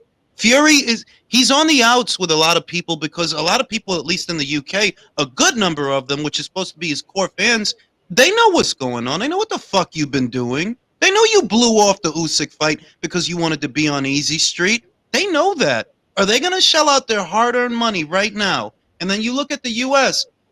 Ngannou's not Julio Iglesias in the US.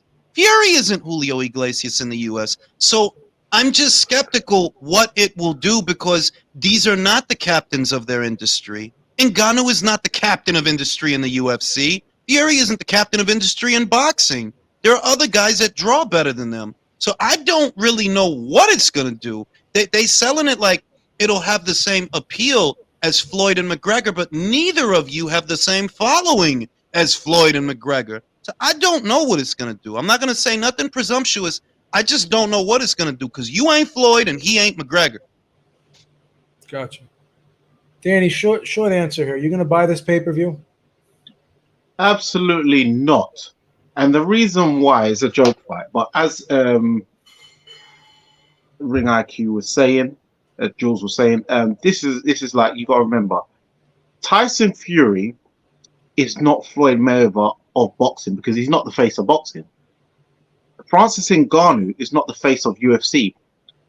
Kamaru Usman and Israel Adesanya are bigger pay-per-view sellers in the UFC than Francis Ngannou was, and they're like, you know, they're the African brothers. Francis Ngannou was like the third man because, you know, he's a big heavyweight or whatever. But in Cameroon, like, yeah, he might be big, but in UFC, as you said, he's not Ronda Rousey. It doesn't, like, a lot of casuals don't even know who Francis Ngannou actually is, to be fair. So I can't even think this pay-per-view, it might be a dud. It might be like 300,000 buys or something like that because most people are going to be streaming it because it's just a silly fight. Because I'm actually going to Usyk's next fight in Poland. I've actually booked my flight and accommodation and got my fight ticket. First Daniel Dubois. So make sure you have me on that fight week. It will be, they're 1 hour ahead Poland, so I'll be on at 1 a.m. Poland time or whatever. So I'll be on that week for you guys. Don't worry. But yeah, this is like, I'm going to the next Usyk fight. I'm not, this Tyson Fury fight is just absolutely stupid because as Jules said, the UK and Europe know that Fury is ducking and swerving and playing word salad with the Usyk fight. It's just silly, really. I can't. It's like, it's just, yeah, because the numbers ain't like. If he, for instance, if Francis Ngannou had gone in, beaten John Jones, then it'd be like, wow, now we can sell the Fury fight. Now we can sell this. Then you can sell it because then it's like, oh my god. But he hasn't. Who's he really beat? Like Blackswicks or whatever his name was? Like, come on. It feels like they're avoiding the guys that they should be fighting with each other. That, look, bro, you should have fought John Jones and he needs to be fighting Usyk. You two don't need to be fighting each other. I'm not going to get to bed for that shit. Yeah, because Fury's got Usyk problems. Ngannou's got John Jones problem. So you're too funny style guys. So you can't really even sell it. It's like, nah. So I'll watch it, but we know how I'm watching it. Yeah. Same way I'm watching it. Exactly, but no incrimination. But yeah, you know how I'm watching it. But yeah, this is a stupid fight, Joe. You know it's a silly fight. Everyone on this panel knows it's a silly fight. Everyone in the chat knows it's a silly fight. And if you pay for this silly fight, then you are a clown. Ain't it funny that both of them are like quote unquote avoiding much smaller guys than they are? Isn't that interesting? That's what I'm saying. Great parallel. Yo, Bass is a fucking genius because John is the smaller guy. He's not the bona fide heavyweight. He's the smaller guy that moved up in weight. Yeah. That King KO says, by the way, both of them are avoiding feather-fisted non-power punches. They both. Yo, oh my fucking. Yo, I'm gonna use the canned applause.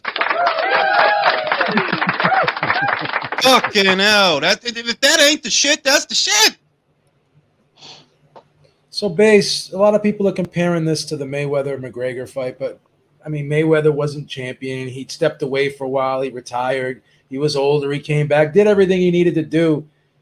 Fury just seems like he's doing this at the wrong time, wrong place, wrong time type of fight. Like, are we ever going to see Fury Usyk, or is this just kind of solidify this is going to be more of these things to come from Fury, and he's just probably just going to be doing a lot of these showcase fights now?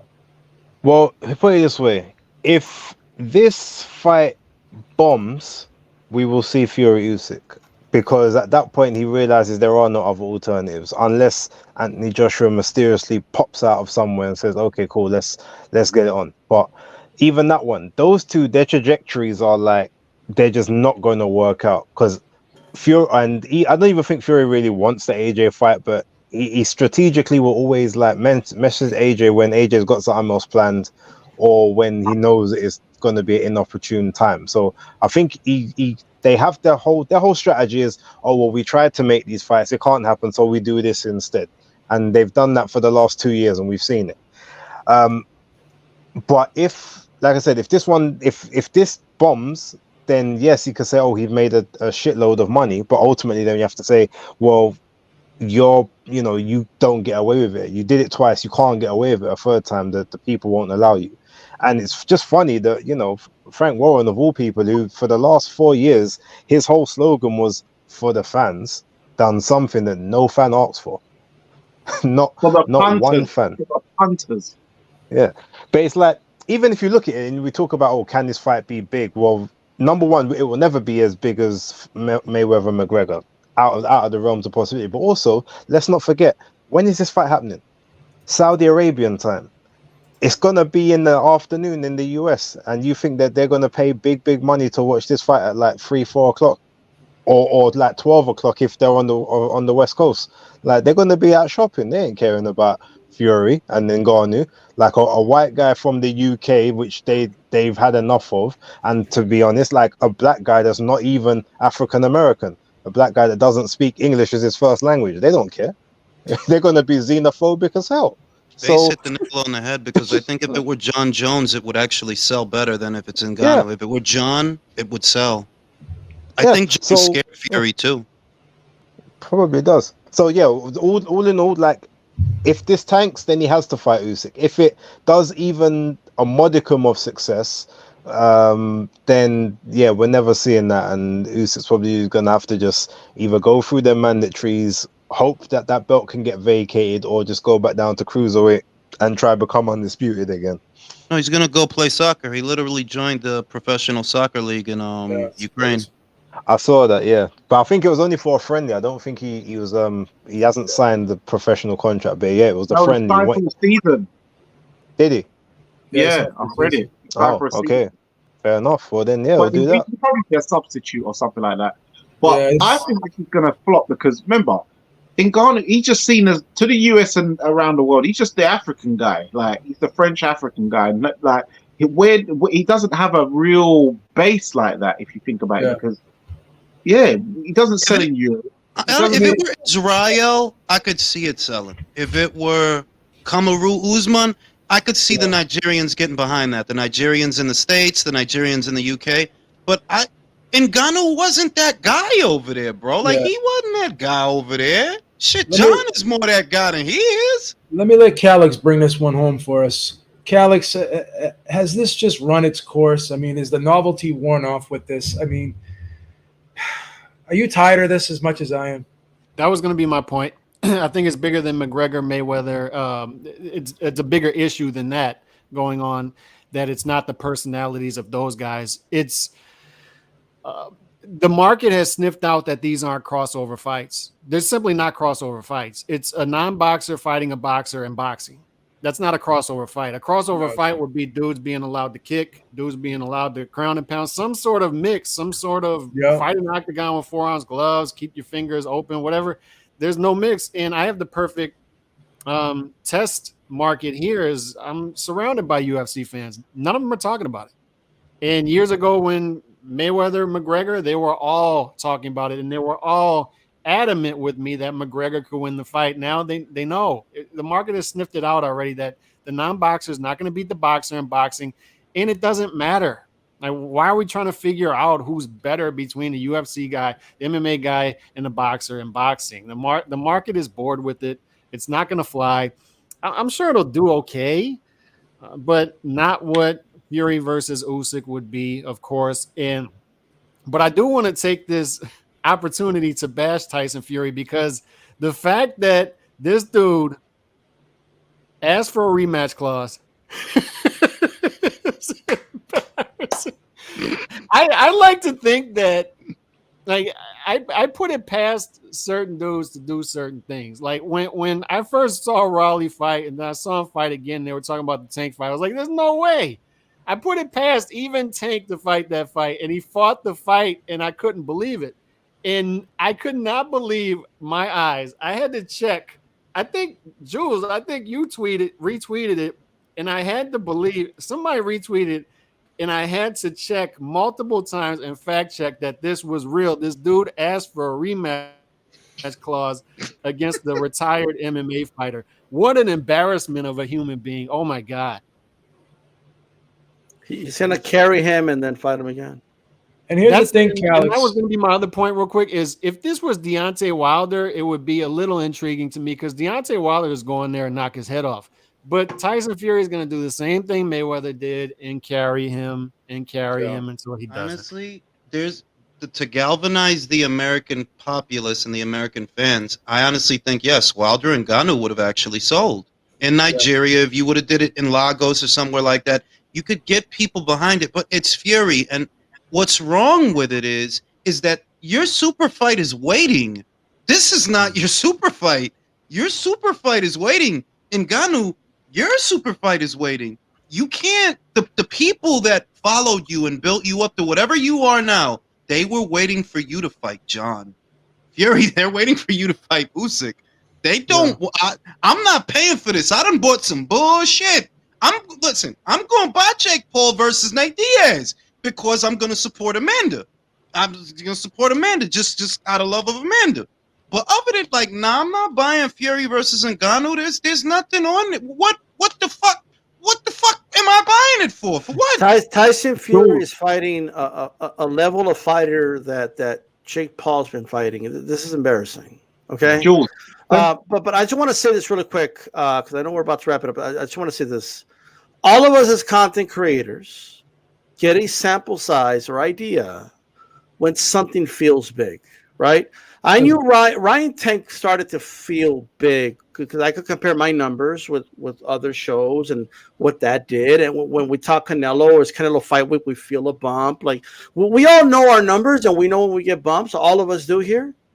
This fight ain't getting no bump, bro. Nothing. Like I'm not feeling anything when it comes to Ngannou Fury. I'm just not. There's nothing there, at least not now. And one last point before we head out, I want just to kind of real quick to speak to Calix's point. When you talk about a real crossover fight, when Muhammad Ali did fight Antonio Inoue, there was kicks in that fight, and Muhammad Ali's legs were like fucking swollen for weeks after that fight. And, you know, he was in rough shape after that fight, according to Dr. Freddie Pacheco. So I want to end it on that. I want to thank everyone for stopping by. Thank the panel. Thank the chat. This was a great show. Great to have everyone back. This is some of my favorite panelists on this panel tonight. See you next week, guys. I just have one message for base. Shout out, Jules. All right, peace guys, out. take care, man.